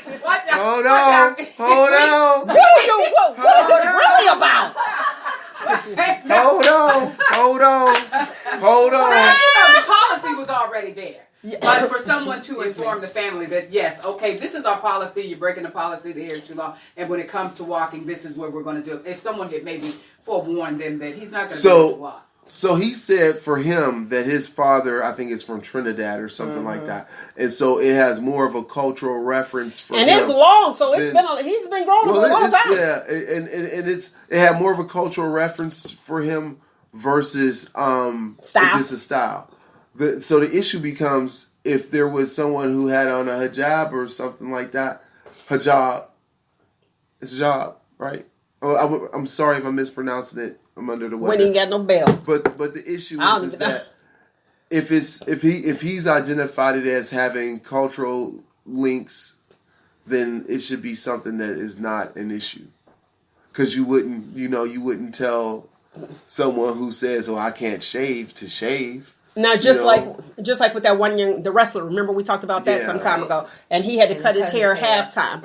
Did he cut his hair? He cut it. They cut his hair during halftime. They were like, "You're gonna have to forfeit." And for them, he took one. And then when you say take one for the team, the championship. Yeah. He took one for the team. He cut his hair, and his hair was all up. And I said, you know what? That's ridiculous. I think that referee who said that, he was like terminated. Oh yeah, they did. He was let go. Yeah. He was gotten rid of. Yes. Yeah. Well, that school board needs to get rid of this guy. They do. Because it's a level of discrimination that shouldn't be tolerated. All right. And I just think it's just gross. Let's talk blurred lines real quick. All right. Okay. Hey. Now, what's your thoughts? Right. Yeah, how about that one? Please, we ain't paying for it. Look, that little market, we ain't paying for it. They ain't paid for it either. You're right. So they got sued. The lawyer said. Like, that's not yours. Hold on. And did you see, what's his name? Thick. Robert Thick was like, hold on. What's the little Darcy? What's his name? Pharrell? Yeah. He was like about to mess up the name. Pharrell. He was like, oh, wait, Pharrell. Hold on. I don't got nothing to do with this. He got nervous, right? Mm-hmm. Let's talk. Should you shack up before marriage? Silence. I'm split on that. Okay, go ahead. I'm split. Part of me is kind of like, what are we identifying as shacking up? There you go. Because you know what shacking up is. No, I'm just saying. Because there be people who be laying up who don't shack up, and they doing the same thing. They spending the night a lot. Yeah. So if you laying up versus shacking up, you might be worse off laying up than shacking up. So because you shacking and laying up, not laying up. So you saying shacking up should not be laying up, like. I mean, shack up and live. Shack up and not lay up. I'm saying you can shack up. If you shacking up, you're probably laying up. But if you're laying up, you're laying up. And you're not shacking up. So if you okay. But you ain't shacking up. Okay, so here's the deal. So laying up is I live in my own place, you live in your own place, and I spend the night periodically. Yeah. Shacking up is y'all already know what it is. Living together and not being married. Do you think that's a good thing? Well, are we talking about both the goal in any one of these situations? It don't matter. It don't matter about the goal. What was the question? What was the original question? Because I got off talking about shacked up layup. Do you think it's okay to shack up before marriage? Before marriage. So the ultimate goal is marriage? Right. Okay. So that's why I'm kind of split on this. Because let's say you ain't shacking up, but y'all separated and you're laying up. Isn't that more of the infraction? No. I think it's going away from the question. Yeah. That's something different. Well, I'm just saying. I mean, like at least you're getting the idea that this is the only problem with the shack up. the shack up on the way to marriage is that, like, if you're shacking up and you're on the way to marriage and now you get all your stuff blended together and you, like, kind of like, man, this ain't really working. This ain't really ideal. But now you kind of like. That's what you say, I ain't marrying you. Yeah, but then you're shacked up. But now you're shacked up. That's all right, but you get to move. I ain't moving, you move. You ain't do no contract. Look, there was no contract. There was no contract that you had to renew or get rid of. You was like, I'm out. Yeah, you can say you out, but sometimes you tie, like, it's too many pieces tied together. You might be. You get a pet? No, keep the pet. If it's me, I'm sorry. I think I got some. Go ahead. But if it's me, I'm like, keep the pet. You go ahead, keep it. Did you just walk away? Well, all right, give him to go to girl. Tell us. Keep all my stuff and leave it. Wow. It's empty. Is it? Go ahead. I'm going to say probably not, because I've seen situations. I know a couple who shacked up 12 years, finally got married, divorced 6 months later. All right. Now, what was it? The contract? I really don't know. But you think that that's going to give you like a taste of what it's really like? Obviously, that's not the case.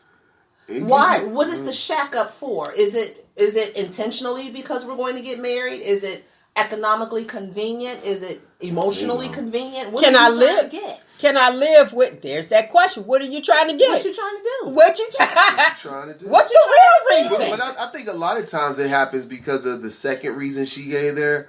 That whole like, well, we together. Why we got two places? You know what I mean? Mm-hmm. I think that's what leads to the shack up.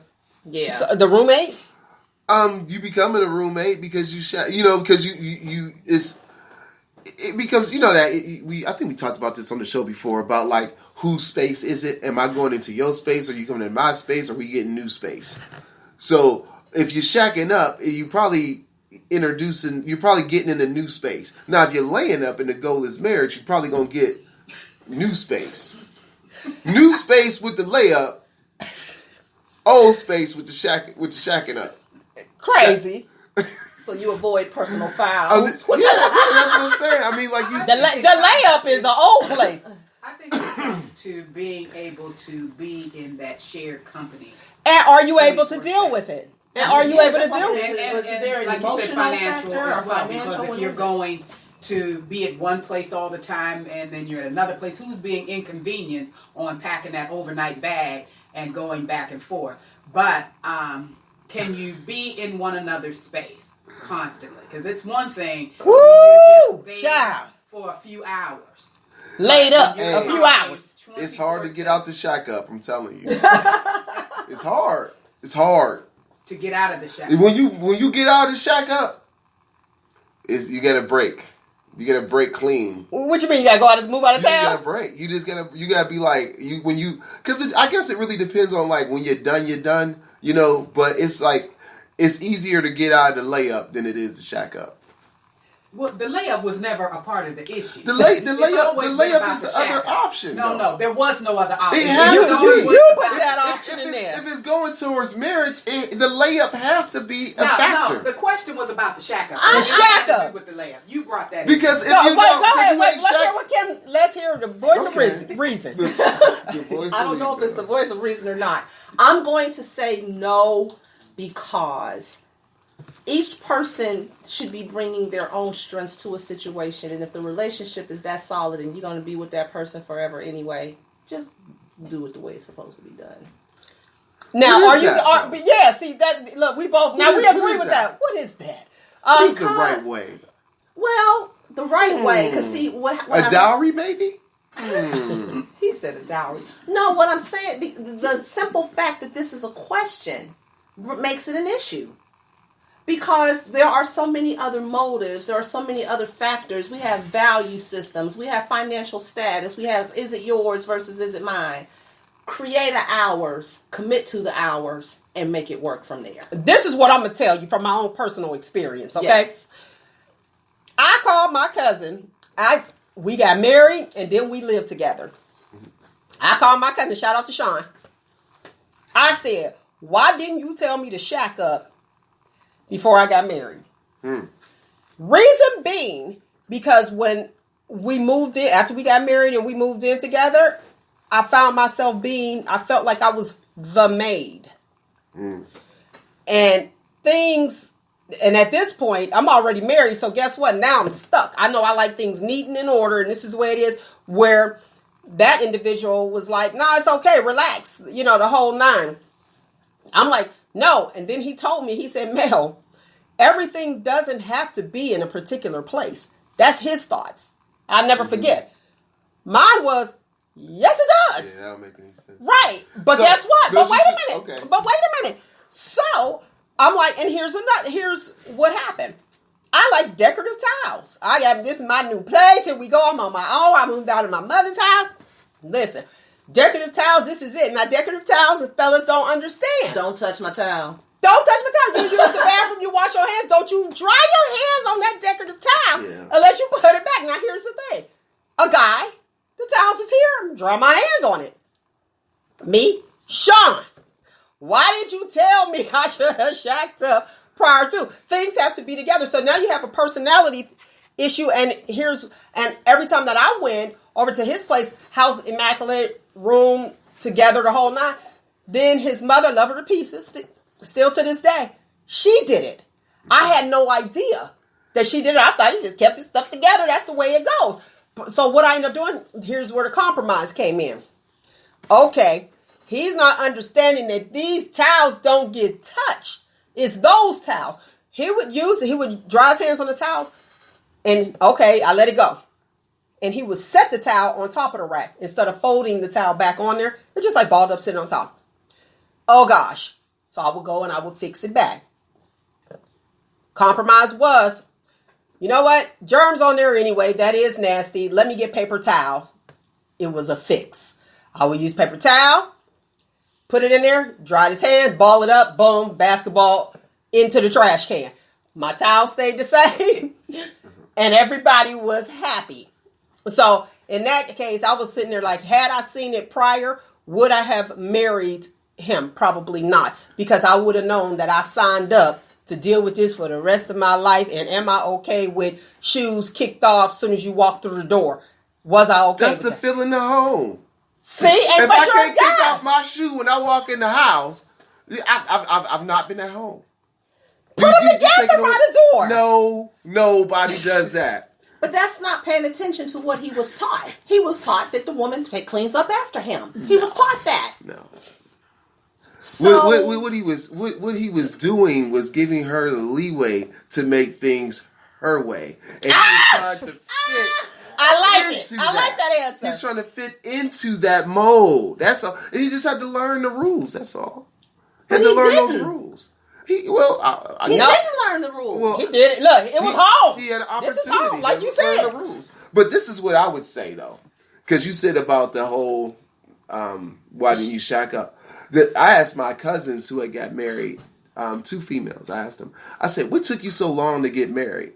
And they said, "Trying to plan the wedding was the issue. Getting the money and getting everything together for the wedding was the thing that stopped them from getting married earlier."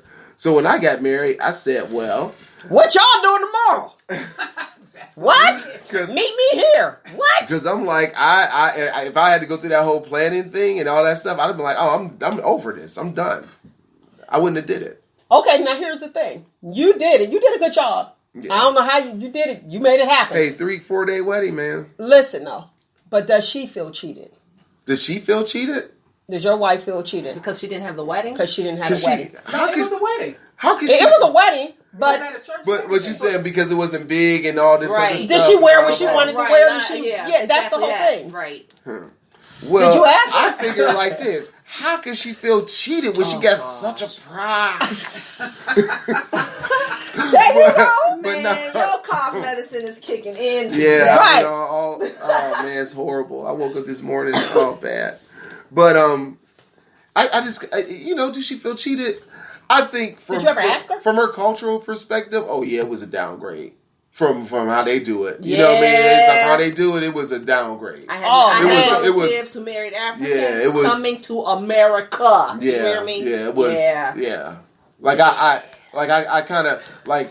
I'm feeling so bad, Tommy. We love you. Yeah, it was. Oh my gosh, that was definitely a downgrade. She didn't even get the American way. Because it's like the whole, awesome not just the wedding party, but like the whole everybody. Everybody there wears like the same color, and they change for the reception, and they're dressed to the nines, and they throw the money on the man. Yeah, and they shower in the bride. Yeah, they hook their stuff. So, are you guys gonna have a reception? Did she get to do a do over? She might a reception. She might. All right, you heard that, Dami. I'm feeling. We're gonna do it your way. She might take me. But I guess to the other country. Like man, I'm telling you, they hook their stuff up. But the reason I bring up my own thing as an example was because there had to be some decision making as far as, is this something that we see, going farther, because she didn't live in the state. She lived in the United States, but not these states. So we had to go to the shack up move just to see if it was viable. Okay. That was part of your dating process. It was part of the process, like she said. Now tell me this, though. Now here like she said, the voice of reason. Yeah. You hear it. So you know it got to be true. Right. That's it. It got to be true. Here's my question. Did you notice a change from the shack up to the marriage? Did the individual change? Once the paper came. Once the paper came? Once the contract. No, the denial was undeniable. I would say yeah. But this I would say yeah. But I say yeah because like there was a lot of this is what happened during our shack up period that may have been different than other people. Okay. For a large portion of time we went through counseling. Okay. The marriage counseling. So it wasn't like a one-day event. It was like weeks and homework and interaction and all that kind of stuff. Okay. You know what I mean? And like stuff related to what do you envision your family being, what your job, all that kind of stuff. You know, like so it wasn't just so if you're gonna do the shack up, don't just do the living part, but do the working part. Okay. You know what I mean? Very good point. I was going to say that. So undeniable. I think a lot of times you have to look at value system. You have to look at motives. You have to look at expectations. And I think the most important issue here is open, honest, real, fair communication. Who's expected to maintain the cleanliness of the home? Because there are some people who just feel that's a woman's role. There are others who feel that it is a combined role. A lot of times people are not communicating what they are expecting that union to be. Okay. I would agree with that, but I think sometimes this is how I would feel. Like if she made a whole bunch of money, and I think one day she will, I'm more than happy to clean the house and all that stuff. Okay, so let me say this. So sometimes. Listen, he done worked out. He like, I done worked so much. What's in your cough medicine, Roogle? I don't know, man. I don't know. You are more than welcome to stay at home. Right? I'm just saying. I mean, hey. Okay, but I have a friend. She and her husband are married, and he told her, you no longer have to work. All right. Okay. So she stayed home for a while and she didn't work, but she had been so used to making her own money, she decided to go back to work. But here was the catch. Her husband told her, you are going back to work by choice. That means that the house still needs to be clean, the food still needs to be cooked. I want the house to run exactly the way it ran when you weren't working, because you're going to work because you want to work. And she had to deal with that. Because he didn't really want her to work. He didn't prohibit her, but that was his mindset. That's what it's more to it than that. Where are we trying to go with this choice? But the thing to live together and versus getting married. I know people who get together, they're in love. I don't mind if you move in with me. I've seen it. They move in together, and all of a sudden, God doesn't like this. We have to hurry up and get married. Now, wait a minute. You didn't say all that. You said you didn't mind if we shacked up. Now that we've shacked up, you're not comfortable with us not being married. So guess what? They get married and now they're miserable. Well, their communication is very important. Expectation. You have to be honest. You have to be real about what it is you are trying to get. The one thing I'm sorry. No, because you gotta. I was on my way. But the one thing I would like to say about that is that, like, I think that the biggest injustice in that scenario you gave with the husband not wanting the wife to work was that she obviously was career oriented, and to me, if you're gonna stop somebody from their passion, that's work. Well, yeah, but he was trying to prohibit it in a way to say, like, well, if you work, then you're going to make sure you still do this house and all that kind of stuff. That's what it is. Don't change. Don't flip the script. Don't flip the script. But, I mean, that was kind of, I don't know if that, that's a steak on a garbage can lid. You know what I mean? You still going to eat it. Still going to eat it. Look, is this a new garbage can lid? Like, how you do? Is it a new garbage can lid or not? Is it flipped over? It's one barbecue. It's a trash. Look, it's a trash inside. What's your size? It's one of those plastic ones with that flip lid. That's what I got. And it's after a kid's birthday party, so it's hot dogs and mustard and stuff all on it. Some dried up relish or something. That's what's on. That's what's all on it. And here's the thing, where I was going with that. To me, I think shacking up, that would have helped me to know, okay, here I am and I'm not stuck in this. It's like, oh gosh, I got stuck in this and I got to deal with this for the rest of my life. Now we have to come to the table and we have to have a conversation. When you are with somebody, like you said, the layup, when you are with somebody and you go to their home, you can see how they keep house. Yeah. And then you're like, okay, can I live with this? Or can I not live with this? You go to, like, if I go to a guy's house, if I see that they're neat, I'm like, oh, okay, this is it. Do you ask who cleaned it so you'll know? Listen, now I do. I have learned. Do you have a maid? Hold on. Okay, if I come into this union, are you gonna keep Lucy? Or you gonna be like, all right, Lucy, I'm gonna cut ties right now.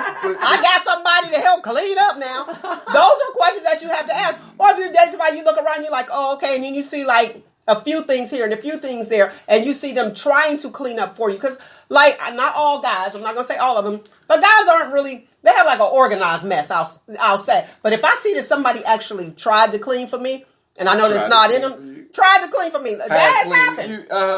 Okay. They tried to, and you look, you be like, there goes some dust right there. You tried, you reorganized, you put that can, and then you lit a candle over here. Yeah, you tried. Oh, how sweet. You know what I mean? Then I know that you're trying. And you would assist. If you're just nasty and you let me in your house and you think it's okay, that woman just said, it's okay for me to sit in this. I ain't sitting in no mess. I'm like, oh, no, I can't believe you invited me over here to some mess. Sitting in the mess because it's his mess. When it becomes you all's mess, he won't do it. Listen, maybe he'll... I ain't taking no chances. I'm looking at what's in front of me. But see, this is the one factor, though, that y'all need to understand. Break it down, man. The one factor is when you are a bachelor and your mama come to your house, she gonna clean up anyway. She gonna find something to clean up. That's what I'm saying. She gonna find something, especially if you, like in my case, when you have a kid, she would just come in there looking for stuff. You know what I mean? Just looking for stuff to say, well, you should do this because of that. So that's the problem. Is it? Yeah, it's the problem because you think that his mom just did it, but they just do that stuff anyway. Well, I would actually say that because when I went to my son's apartment, I ain't trying to clean up nobody's house. I ain't trying to clean up. It looked all right, though. The first place I looked was in the cupboard. I was like, you ain't got no fruit snacks or nothing up in here? Remember that? I was like... Perfect mother criticism. Listen, opened up the fridge. I was like, we need to go to Walmart. Come on. So I took them down there. But that's what I would do. Exactly. That's what mamas do. I ain't cleaning, though. I ain't doing that. And I am that person. But you stock the shelf, though. Well, yeah. Let me make sure you eat. But let me tell you this. I got to say this. Kudos to him. So I did a good job. Her hand is up in the air. Cool. I got you. Last to the audience. We'll give you the mic in 1 second. I said... With him, he never called me and said, I don't have any food. So guess what? Good job. But I'm looking like, you need to call and let me know that you don't have no food. He didn't have any food. I had to go up there and see it. But he didn't say, hey, I need this because he felt like he was going to go to work and he going to make sure he eat and not ask somebody for something. Now, I'm going to say this part, and I'm going to ask you as a male. Yeah. Do you choose the person that you could potentially be with? This is prior marriage, based off if you invited them over your house and they started cleaning up. Would I choose that person? Say you're dating several people and you're like, okay, when she come over, she clean up. Do you make your decision who you are going to be with based off of how she is when she comes over? That didn't happen for me, but I will give you a good. Come on, we gotta hurry up. Go ahead. One time I cooked dinner, and the person washed the dishes afterwards. That's about right. That's how it goes. You know that's about right. But it was a gesture that I didn't ask for it to happen, but it happened. You know what I mean? And I thought that was a really good quality. Okay, so that's a good quality. Now me, I ain't no good quality, because I'm gonna tell you why. This is what I'm gonna do. You invite me over your house, I am a guest. I'm not cleaning your house. I'm not doing where your bathroom at, because you know that pee a lot. So I'm like, where's your bathroom at? All is well. I'm not cleaning your house. But this is the thing, though. If a guy's inviting you over, there's certain things that he's going to make sure that that are clean. you got to. Hey, if you invite a woman over your house, you got to do some being on your hands and knees bathroom cleaning. So you saying shack up first so you could get past all that. Right. No, I'm just saying, when you doing the layup versus the shack up, those are things you do. You know what I mean? I'm just saying. You gotta make sure the bathroom clean. Everything else will be a mess. Bathroom clean. Bathroom clean, and kitchen you gotta clean. make sure that bedroom is clean. Just in case. Okay. Go ahead. Lots to do. But you know what? I'll tell you. If he cooks, that's great, and he can really cook, I'll do the dishes. If I said, you know what, this sink is leaking, we better call the plumber. I'm the plumber. Oh, I'm going to move all my cute towels out the way. Matter of fact, I'll pass you the tools. And we'll clean up the mess afterwards, because you fixing the stuff. If he can fix the car, this is wrong, got a flat tire. Okay, he's out there doing that. Well, I hope that's some things that I'm going to do. And if cleaning is something I can handle, and he's handling all that other stuff, then I can do that. So it's not just what they bring to the table. What do I bring? Yeah. I bring a fork. Because one time... Because you want to enhance. Yeah. A help meet. It's a help meet. Help meet the need. See, here's what my thing is. Not a mate. People be saying mate. Help meet. Here's the thing. I'm going to bring a fork. Anything I do extra, I'm going to bring a fork. I'm going to bring a fork. I'm really, because that's what I believe. Bring the fork. You going to bring a fork? Where's your fork? You invite me over here to eat. You ain't got no fork. Where your fork? You right. But I keep my plasticware inside my purse. What if y'all having soup? I got a soup. I got a spoon. I got a spoon. Got a spork. Yeah. Listen, I got it in the trunk of my car. But here's the thing. I feel as though, let me come this way, and let me come raw, and I want you to come raw as well. So anything extra, I don't expect it. Let me see. Oh, that's awesome. Boom. There you go. Okay, that's good. Boom. Let me. You know what I mean? So it's like the things that you help with, you're not expecting it to happen. That's why pretty much what you were saying. You're not expecting it, but what do you do? You know, so shacking up is an audition. Yes, it is. It's exactly an audition. It's an audition, and it's like, okay, can we do it? And yes, you're saving me money if you can fix the sink. If you can do that, you saving me money, and I so appreciate that. So it's not about the dollar amount, and that's with me personally. It's not about the dollar amount. If you could cut the grass, if you could save me money, there we go. So it's really not about the dollar, but you do have to have a job. You do have to have ambition. You have to do something. I ain't just going out with somebody that ain't got no job. Now, if I'm with you and you had a job and you lose your job, okay, I'm not going to put you out. What if y'all both ain't got no job and y'all found each other looking for a job? Then they going to be cooking and cleaning. No, cooking what? Cooking what? Ain't nobody bring home I mean, seriously. What if you didn't have a job and the and other he have a job and we were looking for a job? Y'all met each other looking for a job. Guess what? That means we both are inspiring employees, okay? Now, besides that, here's the thing. We ain't dating. I was in that situation. We ain't dating. We're friends. I was in that situation. No, you shacking up. No, but he said, what if you meet somebody on there? Listen here. We're not dating. We're friends. He keep taking things to another lane. Yeah, he does. So I'm letting him a know. whole different road. Yeah, he does. That's why I said, what's in his pocket? And I'm like, no, I ain't doing it. We are friends. We are good friends. And when you get a job, boom, we'll revisit this situation. But as of now, this is my need. What is your need? Mm-hmm. So they might have their need and I have my need. There you go. But that could be the greatest story ever. You know what I mean? We were both down in our luck. We built this house together. Yeah. Yeah, and that's nice. We built this city On rock and roll.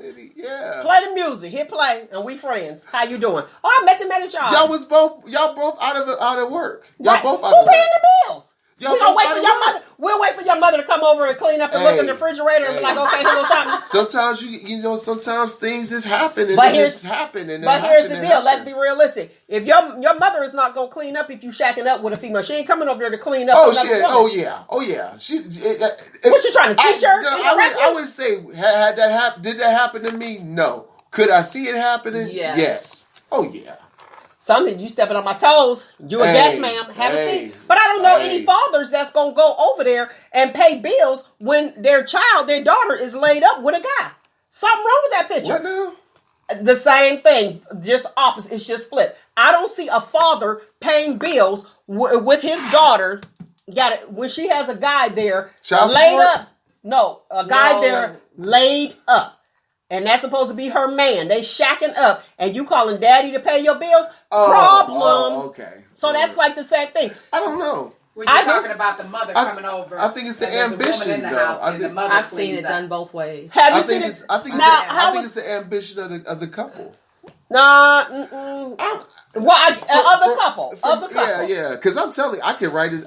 Man, let me write a story about that. You write a story about it, and you tell us. Now we gonna move on. Let's talk about that. Do you waver? How much are you willing to waver off of your list? Your type list. So you got type and you got standards. Two different things. You have priority standards and standards. Okay.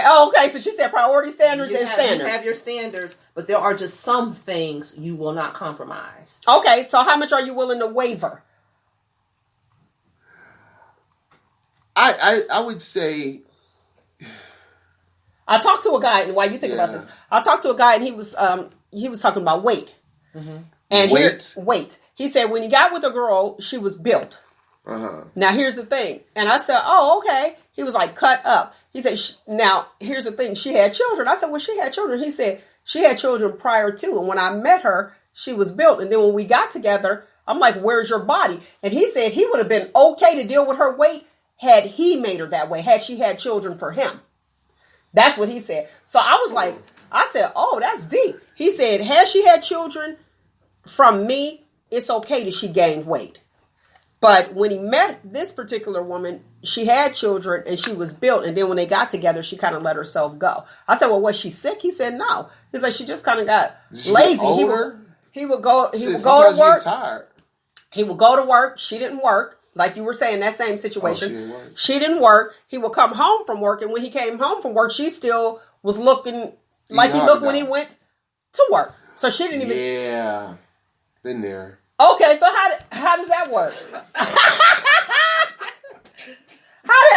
that work? How does that make you feel? You get mad. Right. You get mad. You don't get mad. I mean, okay, he got mad because of what she was becoming.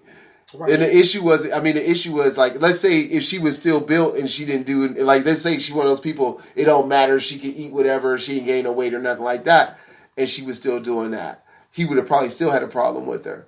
Because when you see, like, the thing that may have attracted you to a person, not necessarily what came in the package, but the spark in the eye, the energy, the charisma, when you see that dying out of that person because they just choose not to do those, they're not doing the things they used to do, that is unattractive. That will have you be like, yeah, I'm out. And you gain weight, and you don't have the body. No. But I think the thing is, not so much the weight gain. I don't want to make this about the weight gain because I don't think it's the weight gain. A weight gain is a byproduct of the inactivity. But the inactivity may be an issue in itself because that person may be drained, not feeling them best, not being their best selves. So that's the issue. Okay, that's what I heard. I heard you say that he said when he left home and came home, she was in the same position or the same state of being.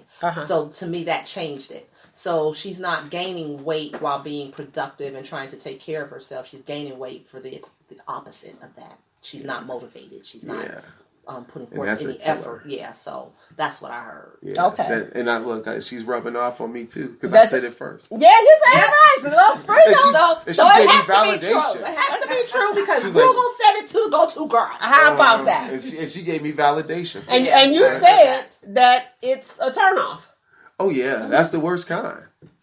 Okay. That's the worst kind because the thing is like because the thing when the weight thing was in there, I was like, yeah, I don't know if that's really the issue. Granted, it could be an issue because whatever he. I think you hit the nail on the head. The inactivity. But because it's people that are like beautiful, wonderful people to be around, and they may not, they could be very active, but they're not slim. You know what I mean? Mm-hmm. And so it's probably not that. Okay. Medications do it. Medications. Well, he didn't. He said that she wasn't sick. He clearly said, he was like, because I asked that question, he was like, she wasn't sick, and he said when he met her, she was built. So due to the lackadaisical how many years inactivity, went by? 4 years went by, and in 4 years, the person that he fell in love with was no longer that person. So here's the thing: it was just like you said. It sounds like it was. I'm looking at you. I'm going to work every day, putting in 10 to 12 hours a day. I come home. You look exactly the way that you looked when I left. So you didn't even get dressed for the day. You know what I mean? And then it's like, and then I got to come home and find myself something to eat. I left that part out. Find myself something to eat. So you're not doing anything and the inactivity is there. So you had these children prior to, and your body was there and you're not sick. Because I was like, well, she's sick. She's been to the doctor. He said he went. All was well. And it's just, I think probably she pretty much lost herself. Yeah. Pretty much lost herself, probably living his life. And he sounds like he's also visual too. And I think that I appreciated him telling the truth. People are unrealistic when it comes to weight and appearance. Uh-huh. You have to know whether or not the person you are with is visually stimulated by their attraction to you. Uh-huh. Because even though to us it may seem like it's superficial and shallow, there are some people who are visually driven. That's just a reality. I'm visually driven. But the problem is that he didn't see her. Oh, here you go. He didn't see her. He saw her at the beginning, and that's probably what he was attracted to. Her he wanted to see, and that's not what he's seeing. Right. Yeah. But I'm saying, like, if you with somebody and you see this behavior happening, and the only thing you point out is you gaining weight, how about why you ain't doing nothing? He didn't see, like, maybe it was best they didn't get together or stay together because it seemed like he wasn't helping her. Clearly, I mean, like help, like even degree. if it's like get your ass up, like stop. What's going on here? And wait, but if you say that, movie was not Bill Cosby, Eddie Murphy movie or something where the father said to the mother when they talking about the mother couldn't cook, and he said, "I ain't married for a cooking." Yeah, okay, I don't know, but here's just like you were saying, like get up. But if you talk to her that way, then it's physical, verbal abuse. But the point I'm saying is that like. It's on the outside, be like, he told me I need to get my A up and I need to do this. He don't know. He's not supportive. I mean, say it in the way say it in the way to get the best result. Motivate her. But I'm saying that like my thing would have been like, get your ass on up, get out. What is you doing? Like what is this? No. And then she called her friend and say, and look, and her friend don't like it. Come get her stuff. Well, and you know how it is at work. You tell your problems at work and somebody at the job like. You shouldn't be dealing with that, and you shouldn't know that. And then it's so funny how women have the tendency to listen to another woman that ain't got nobody. Well, I be like, now they always got something to say. Well, and that comes with the shack up. It's like it's hard to escape the shack up when this. I need space. I'm leaving. If you ain't got a real clear goal about getting married, I don't think you should shack up. Okay. Because as soon as you do, you intertwine in a whole bunch of other dealings. Then you financially bound to each other, even if it's for a lease. Y'all break up. Y'all are happy in the third month. Now you got to keep seeing that person for 9 more months. And it's true because I said it, because that's what I said from the get. That's what she said, y'all. That's what she said. Give him the go-to girl. She said it at the beginning. They came around. They came around. Yeah. I'm just saying, sometimes you got to reiterate good points. Reiterate the good points. Just do it. Just do it. Shoot, all right, I ain't stealing the thunder. I'm just adding the language. That's all. Shoot, now.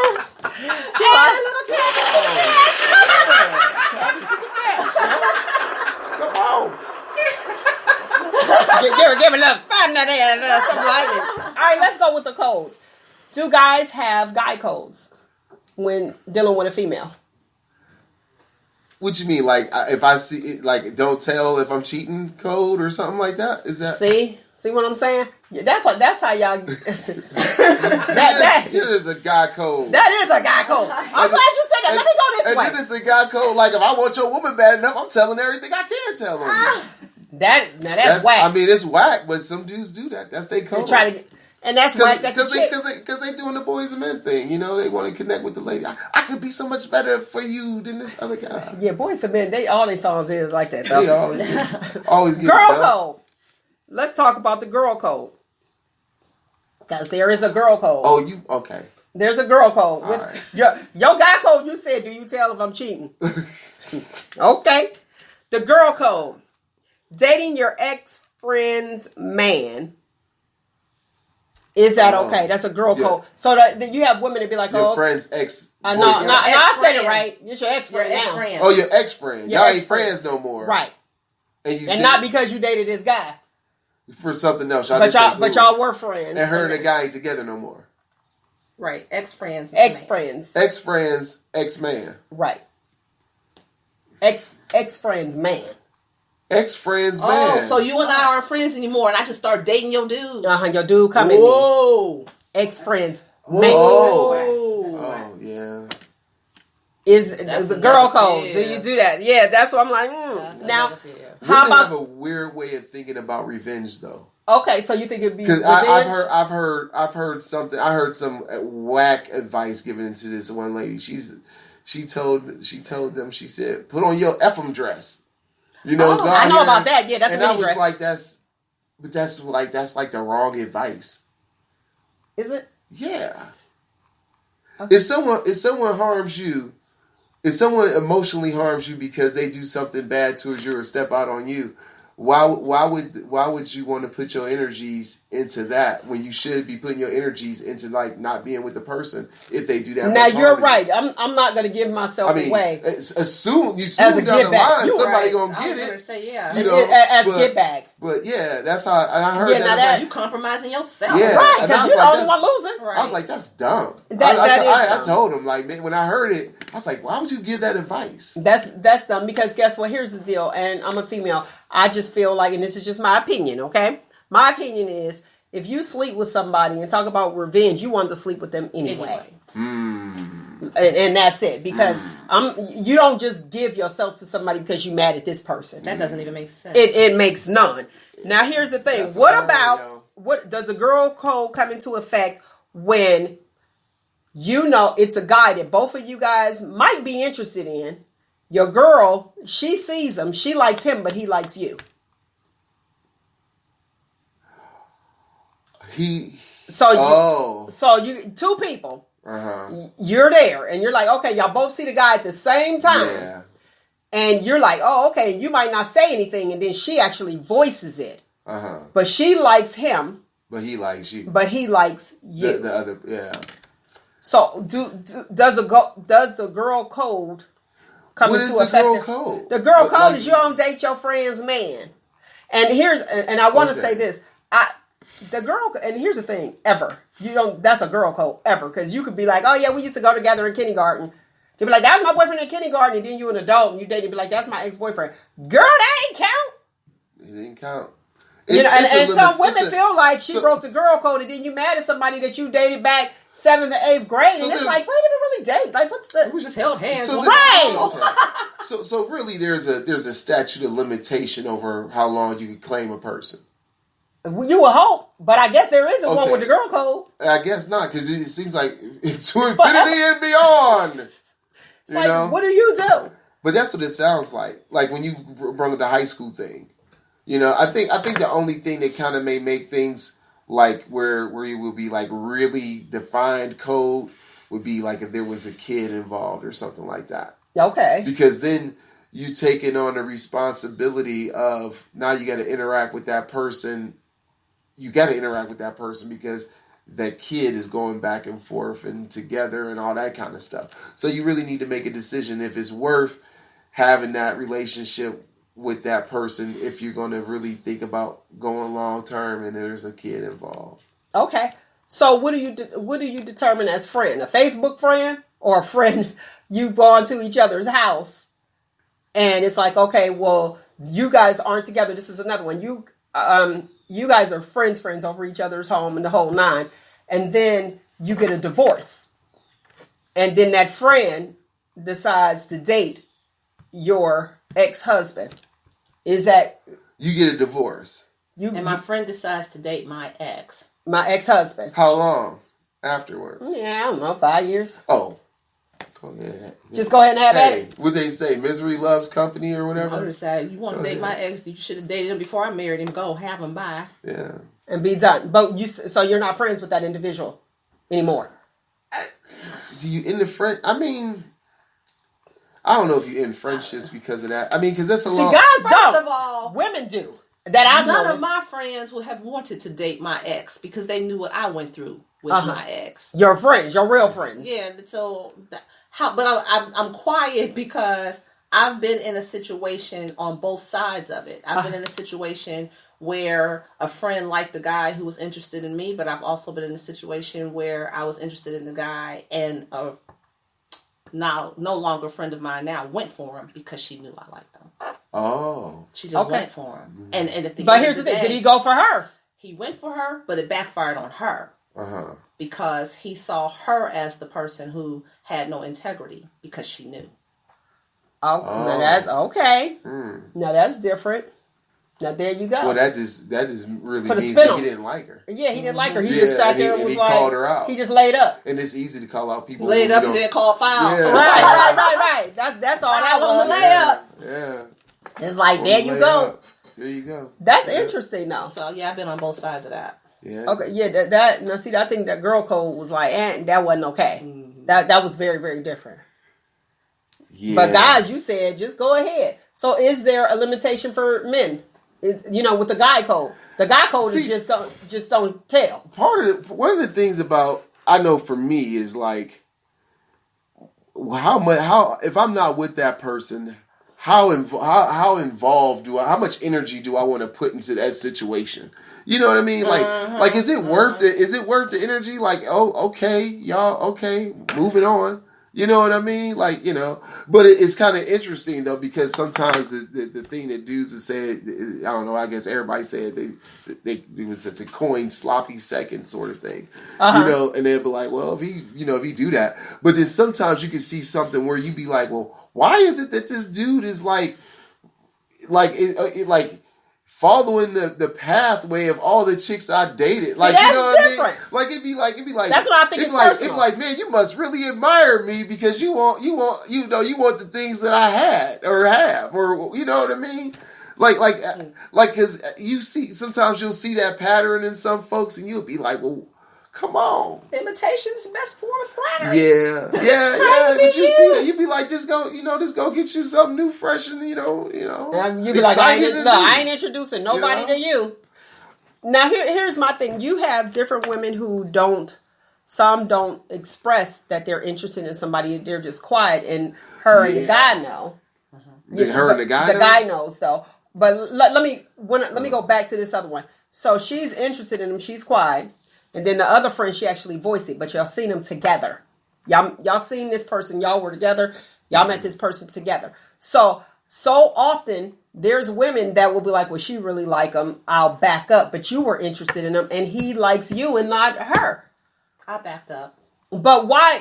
To me, I just feel like, and then she's looking at you crazy. Like if y'all decide to go ahead and date, be like, well, we met him the same time and I was interested, but you didn't ask me. You just went there. Where is that line drawn? And how can that person be upset with you because she actually voiced it, chased him, but he liked you? And that happens often. It happens often. I'm trying not to go all coachy here. Because when it comes, yeah, I'm like, yeah, you need to go. Because when you find yourself interested or attracted to someone, it is because it is fulfilling some part of you. Okay. Is it if it's a really attractive person and they show an interest in you and you're not feeling all that hot about yourself, that's an ego boost for you. You're going to chase it. You want it. Then there's that, well, yeah, we're friends, but you always get who you want. This time I want that. I mean, there's so many other factors that go here. You can't just say, here's the situation, here's what happened, deal with it. Now, with me, with this guy who I knew the girl liked him, and he liked me, I had to think, is it worth not being cool with her to explore this? And to me, it just wasn't. But some people don't feel that way. But you know what I feel? I mean, I feel like, but how do you know? Because that might be the person for you. But I ain't looking all like that, and maybe. And usually you don't. I wasn't. Men are hunters, aren't y'all hunters? I wasn't waking up that day. Aren't y'all looking like what? Aren't y'all hunters? But I did have a question for you though, because some of us farmers. Because the silly the maintenance man. Because I like just the upkeep. That's it. Go ahead. The story is women are so much more emotional. Women are so much more competitive. So are you guys so not emotional that you can explore a situation and keep it moving where women just can't do that? Have y'all not watched the football game or like the Super Bowl just happened?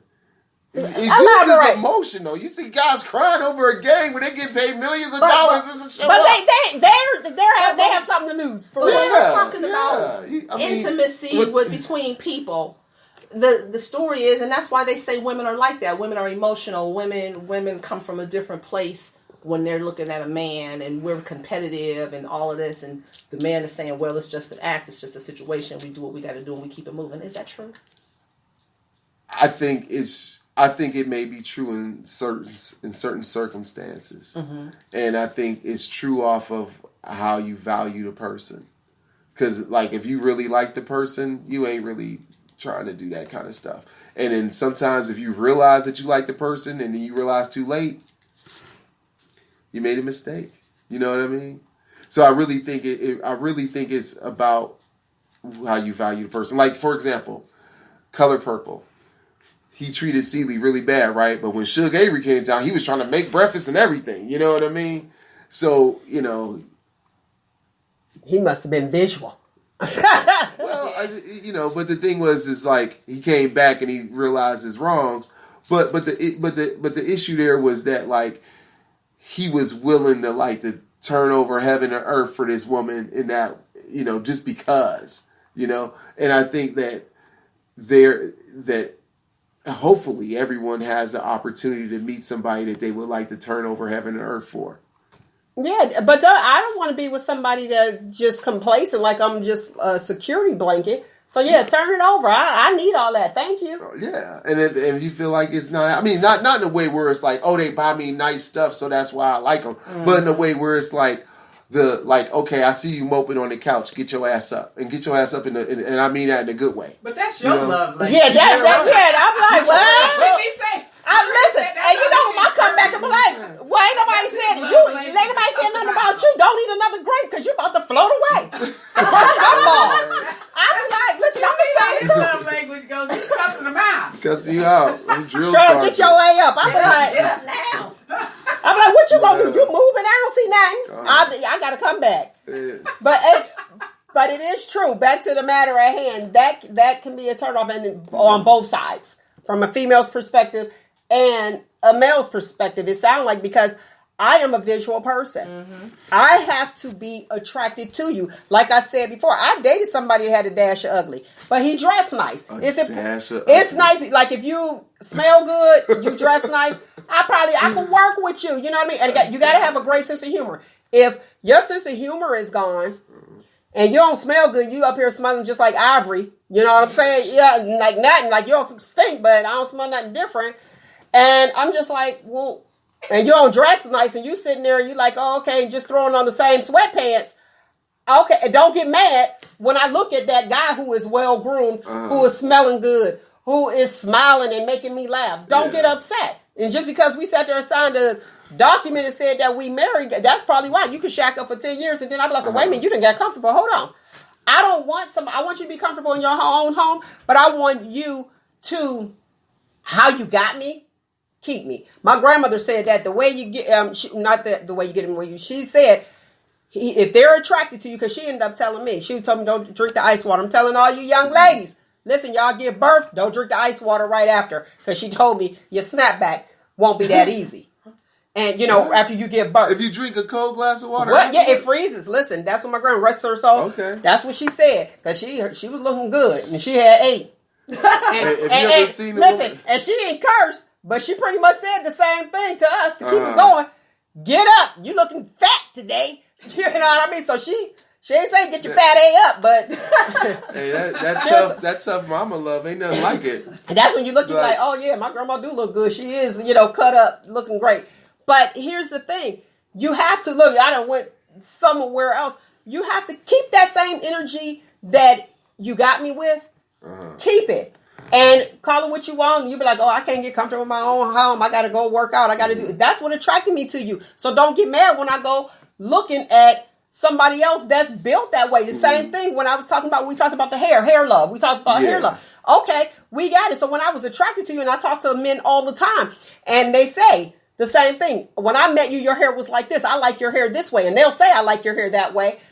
To tell you, please don't change it. And then you decide, your girl's at work. Oh, girl, you need to go natural. You need to do this. You need to do that. Oh, okay, well, I don't want to do it. This is what I'm doing. And you change it without talking to your spouse, because I'm a beard girl. Okay? So, and if you got that, that's your part of grooming. I think that when you're in a relationship, you need to consult with the person that you are married with. Not that you're asking for their permission, but you need to ask, you need to say, hey, I'm thinking about doing this with my hair. What do you think? And then you have that person be like, he can't tell you what to do with your hair. Don't get mad when he's looking at the person who wears their hair the way you used to wear yours. Those are things that you need to communicate. And that's just when you're in a relationship, because guess what? If he's a visual person and he's attracted to that look, be like, oh, okay, well, I'm going to do this look today. I'm going to do that look. Not saying, okay, you need to change, but I like that. And then you get an attitude when they're looking at somebody else that is doing exactly what they actually like. She's right. I've coached it all the time. There are just some people who are driven by what they see. That's just the truth. Well, no matter what others may feel about it, that's a true statement. I was talking to she said it. It's true. I was Kim Ham, the go-to girl, said it. It's true. What? No, I was just thinking about something. I this is one key thing I wanted to say. One of my friends told me this. He said, I think his mom told him this. He says, women love a ladies' man, but they hate a player. No, that's true. I can see that. Do what you will with that. What you think we should do? we listen. I don't want a player. I don't want a player, but because all the things that you talked about were like these. You did say the visual thing, but you said you dated somebody who had a dash of ugly, but they might have had a whole wallet full of charisma. It sounds like they did. They were really like engaging. And then petty. They were petty. It did end up petty when I left, because I was like, now, and see, here's the thing: we'll build you up. I don't know what happened. Y'all already know how I am. Dude, I build you up. Then you want to start doing what? You want to use me on your resume. They be like, oh, he dated her. Okay, well, guess what? And now other chicks will come that way. But they use you on your resume, or they try to get fly. Listen, I gave the brother a mirror. But oh, Lord. Hold up. Yes, I did. Did y'all hear what she said? Yes, I did. He tried to get fly. So I gave him a mirror. Wow, that's a rap lyric right there. Oh, look at write it down. Can I write on this one? Yeah, you get fly, so I gave you a mirror. I gave him a mirror. And I'm like, well, wait a minute, Hunty. Let's see now. And it's nice. I build you up. I ain't build you up for somebody else. I build you up because that's what I do. But you can't.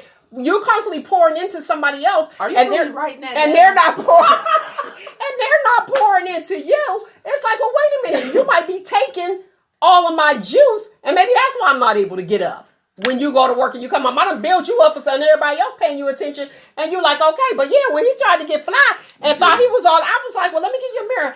I had my hand mirror. I was like this. Here. You romper rooming. That's what we're going to call that. That's what we're going to call that. I was like, here. Ask him.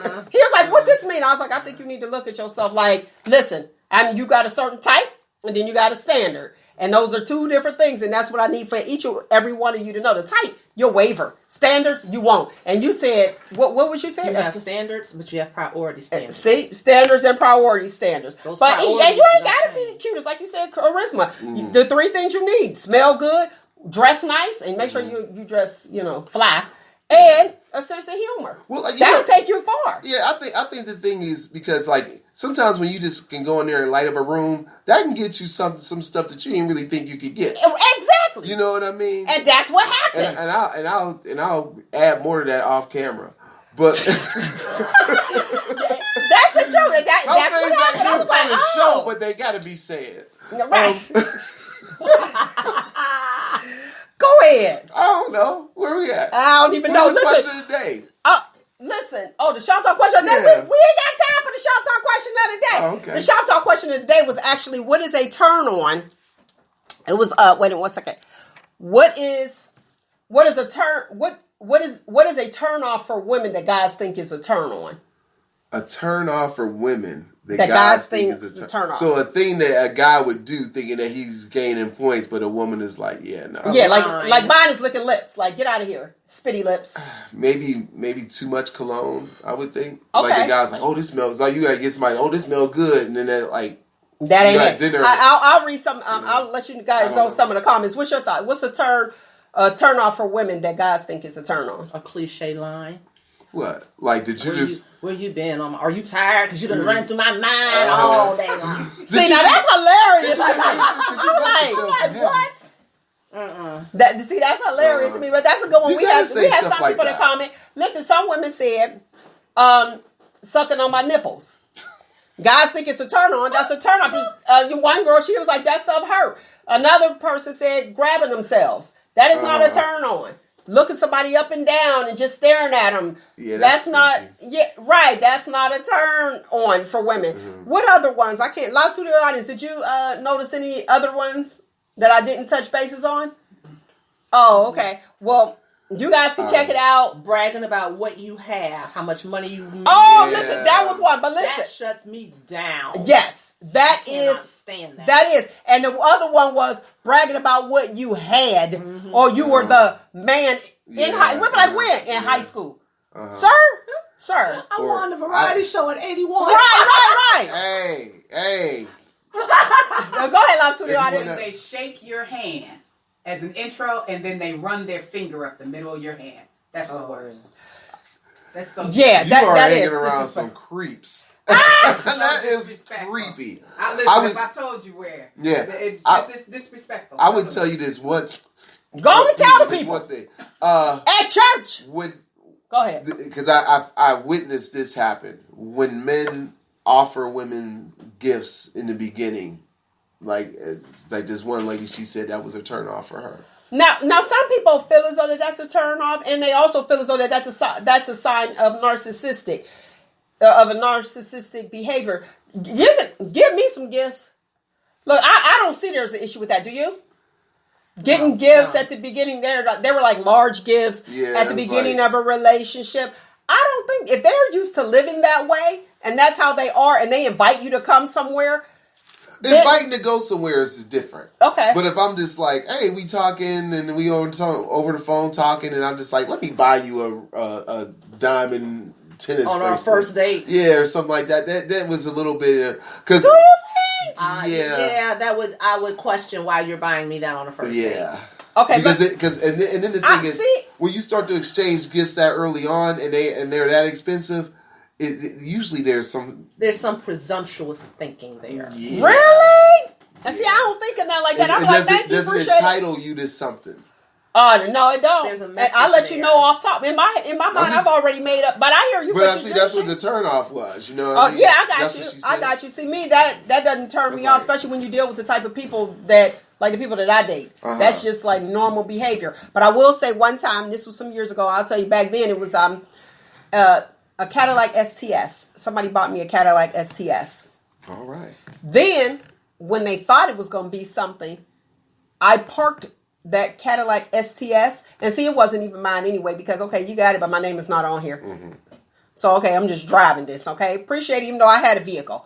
So, I'm driving this, 100 green, peanut butter top, peanut butter leather guts, the whole nine. It was sharp. Anyway, they thought that I owed them something, almost like you said. Yeah. Asked me what I did. Parked the car, drove it right over to their house, in the middle of their street, left it running, and put it in park. And said, your car is outside. What? You crazy? No, I'm not crazy. because I'm just not that individual. And you can't buy me. I ain't no high price whore. That's it in a nutshell. Yeah, but that was a turn off for her. And the thing is, also too, when you think about a woman who's willing to openly accept those gifts like that, sometimes you may have you found. Are you really finding love, or are you just finding someone who likes what you can give them? I give them nothing. You just you only go up from here, huh? Nothing. Just going up, nothing. Y'all ain't give me nothing. What? Nothing. Well, it's Valentine's Day. Yeah, we already know. Nothing. I better get a card or something. But then that's not your love language. Nah. You cussing everybody out and you ain't buying them no gifts. That ain't your love language. So I have a question because I don't frequent like clubs or things like that. So I don't know this etiquette. If somebody sends you a drink and you really are not into the person who sent it, do you still accept it? No. Okay, see. No, thank you. I appreciate it. Now, I don't think you turned down the drink. I knew he was going to say. I mean, you know, because this is what you can do, though. This is what you can do. What can you do? Because there's other alternatives. Let's say you, not a club, but let's say you at a bar, right? Let's say you're at a bar and it's like happy hour. Go ahead. And it's happy hour or whatever, and someone says, "Can I buy you a drink?" And let's say you really don't want them to They didn't ask you. They just send it. They send it to us. Or ask you? They send it to the lady across the room. Do you accept it? Yeah. And I say, "Thank you very much." And then now she comes over and she's talking to you because you owe her a conversation. But that, yeah. And I can have the conversation and say, "Hey, thank you for the drink. I really admire, really thank you for it." So do you send one back to make it even so you can just walk away from it? Yeah. Now that I think is a good idea to send one back. But they might take it as, oh, okay, she interested. I'm going to walk over. Now, I was with my cousin. I ain't going to say no name to protect the innocent. Some guy sent her a drink, right? And guess what? And she was a drinker. She told the barber, she was like, that guy, he sent you this drink. She said, it's our cousin. She said, okay, let him know, just because I'm accepting this drink does not mean he's going to get a conversation, so he can stay right over there. Ooh. And turned it up. You know what happened though once with me? I was like, we better leave early because I don't know how this go in. A guy who tried to give a girl I was with a drink. Right? Now that's different. You better accept it. Give it to your man. Go ahead. That's what happened. So, you know what I mean? She's like, hey, here you go. You can have it. You know what I mean? Because she looked at it as clear disrespect. It was. Yeah. But I would say in those situations, because sometimes you can have a conversation with somebody that doesn't mean that you're going to try to, do all that other stuff. So sometimes I think you can accept it. But what I was going to say was, say if they offer you to drink, just like, oh, maybe I don't want your drink, but why don't you play something in the jukebox? Oh, okay. Entertain us all. Jukebox. Do they still have those? Yeah, I got jukeboxes. Oh, okay. Anyway, listen, that is our time. I thoroughly enjoyed you as I do each and every single Saturday. You guys freaking rock. You have no idea. Today's footnote. Life is an experiment. So guess what, people? It is okay to be you. And by it being an experiment, when you experiment things, you always ask, why? Why? Before you add the extra one, well, why is it that color? It should be this color. Always ask why. Do you want to add? Yeah. If it's an experiment, you keep on testing it out till you get the right result. Right? Again. Why? I mean, your hypothesis is the why, but educated guess. Exactly. There we go. Yeah. Let's finish. Let's wrap this up. Any last words? Just be good to each other. All right. Any last words? If you don't know why, create why. Hey, there you go. There you go. Kim Ham, the go-to girl. Give us your information. How can we contact you? Kim Ham, the go-to girl.com. There you go. Check her out. Life coach. She is here. The voice of reason, letting us know, Nick, we do miss you, honey. Don't think that we don't. She probably ain't even dealing with no snow. We dealing with snow. Listen, I didn't realize what time it was because I don't know what happened. You know what? We know we certain people blame everybody. It must be the mayor's fault that I ain't hear the 12 o'clock siren. You know how they always blaming the mayor for something. It's been 2 weeks in a row we haven't heard it. See? Who we gonna call? Somebody. Ghostbusters? I know who's in charge of that. Who's in charge? Our council. I'm gonna call the council person. Okay. Because I hear it over here. I'm calling our council person. What happened to the 12 o'clock siren? That keeps me on track. But isn't that a test of the... Maybe it's frozen. But it's been 2 weeks in a row. Oh. Okay. Was it wasn't 2 cold weeks? last Was it week. your last I don't week? know. Listen, find you, embrace you. Most importantly, always, always love you. Until next week, people. Shop Talk right here on Spreaker.com.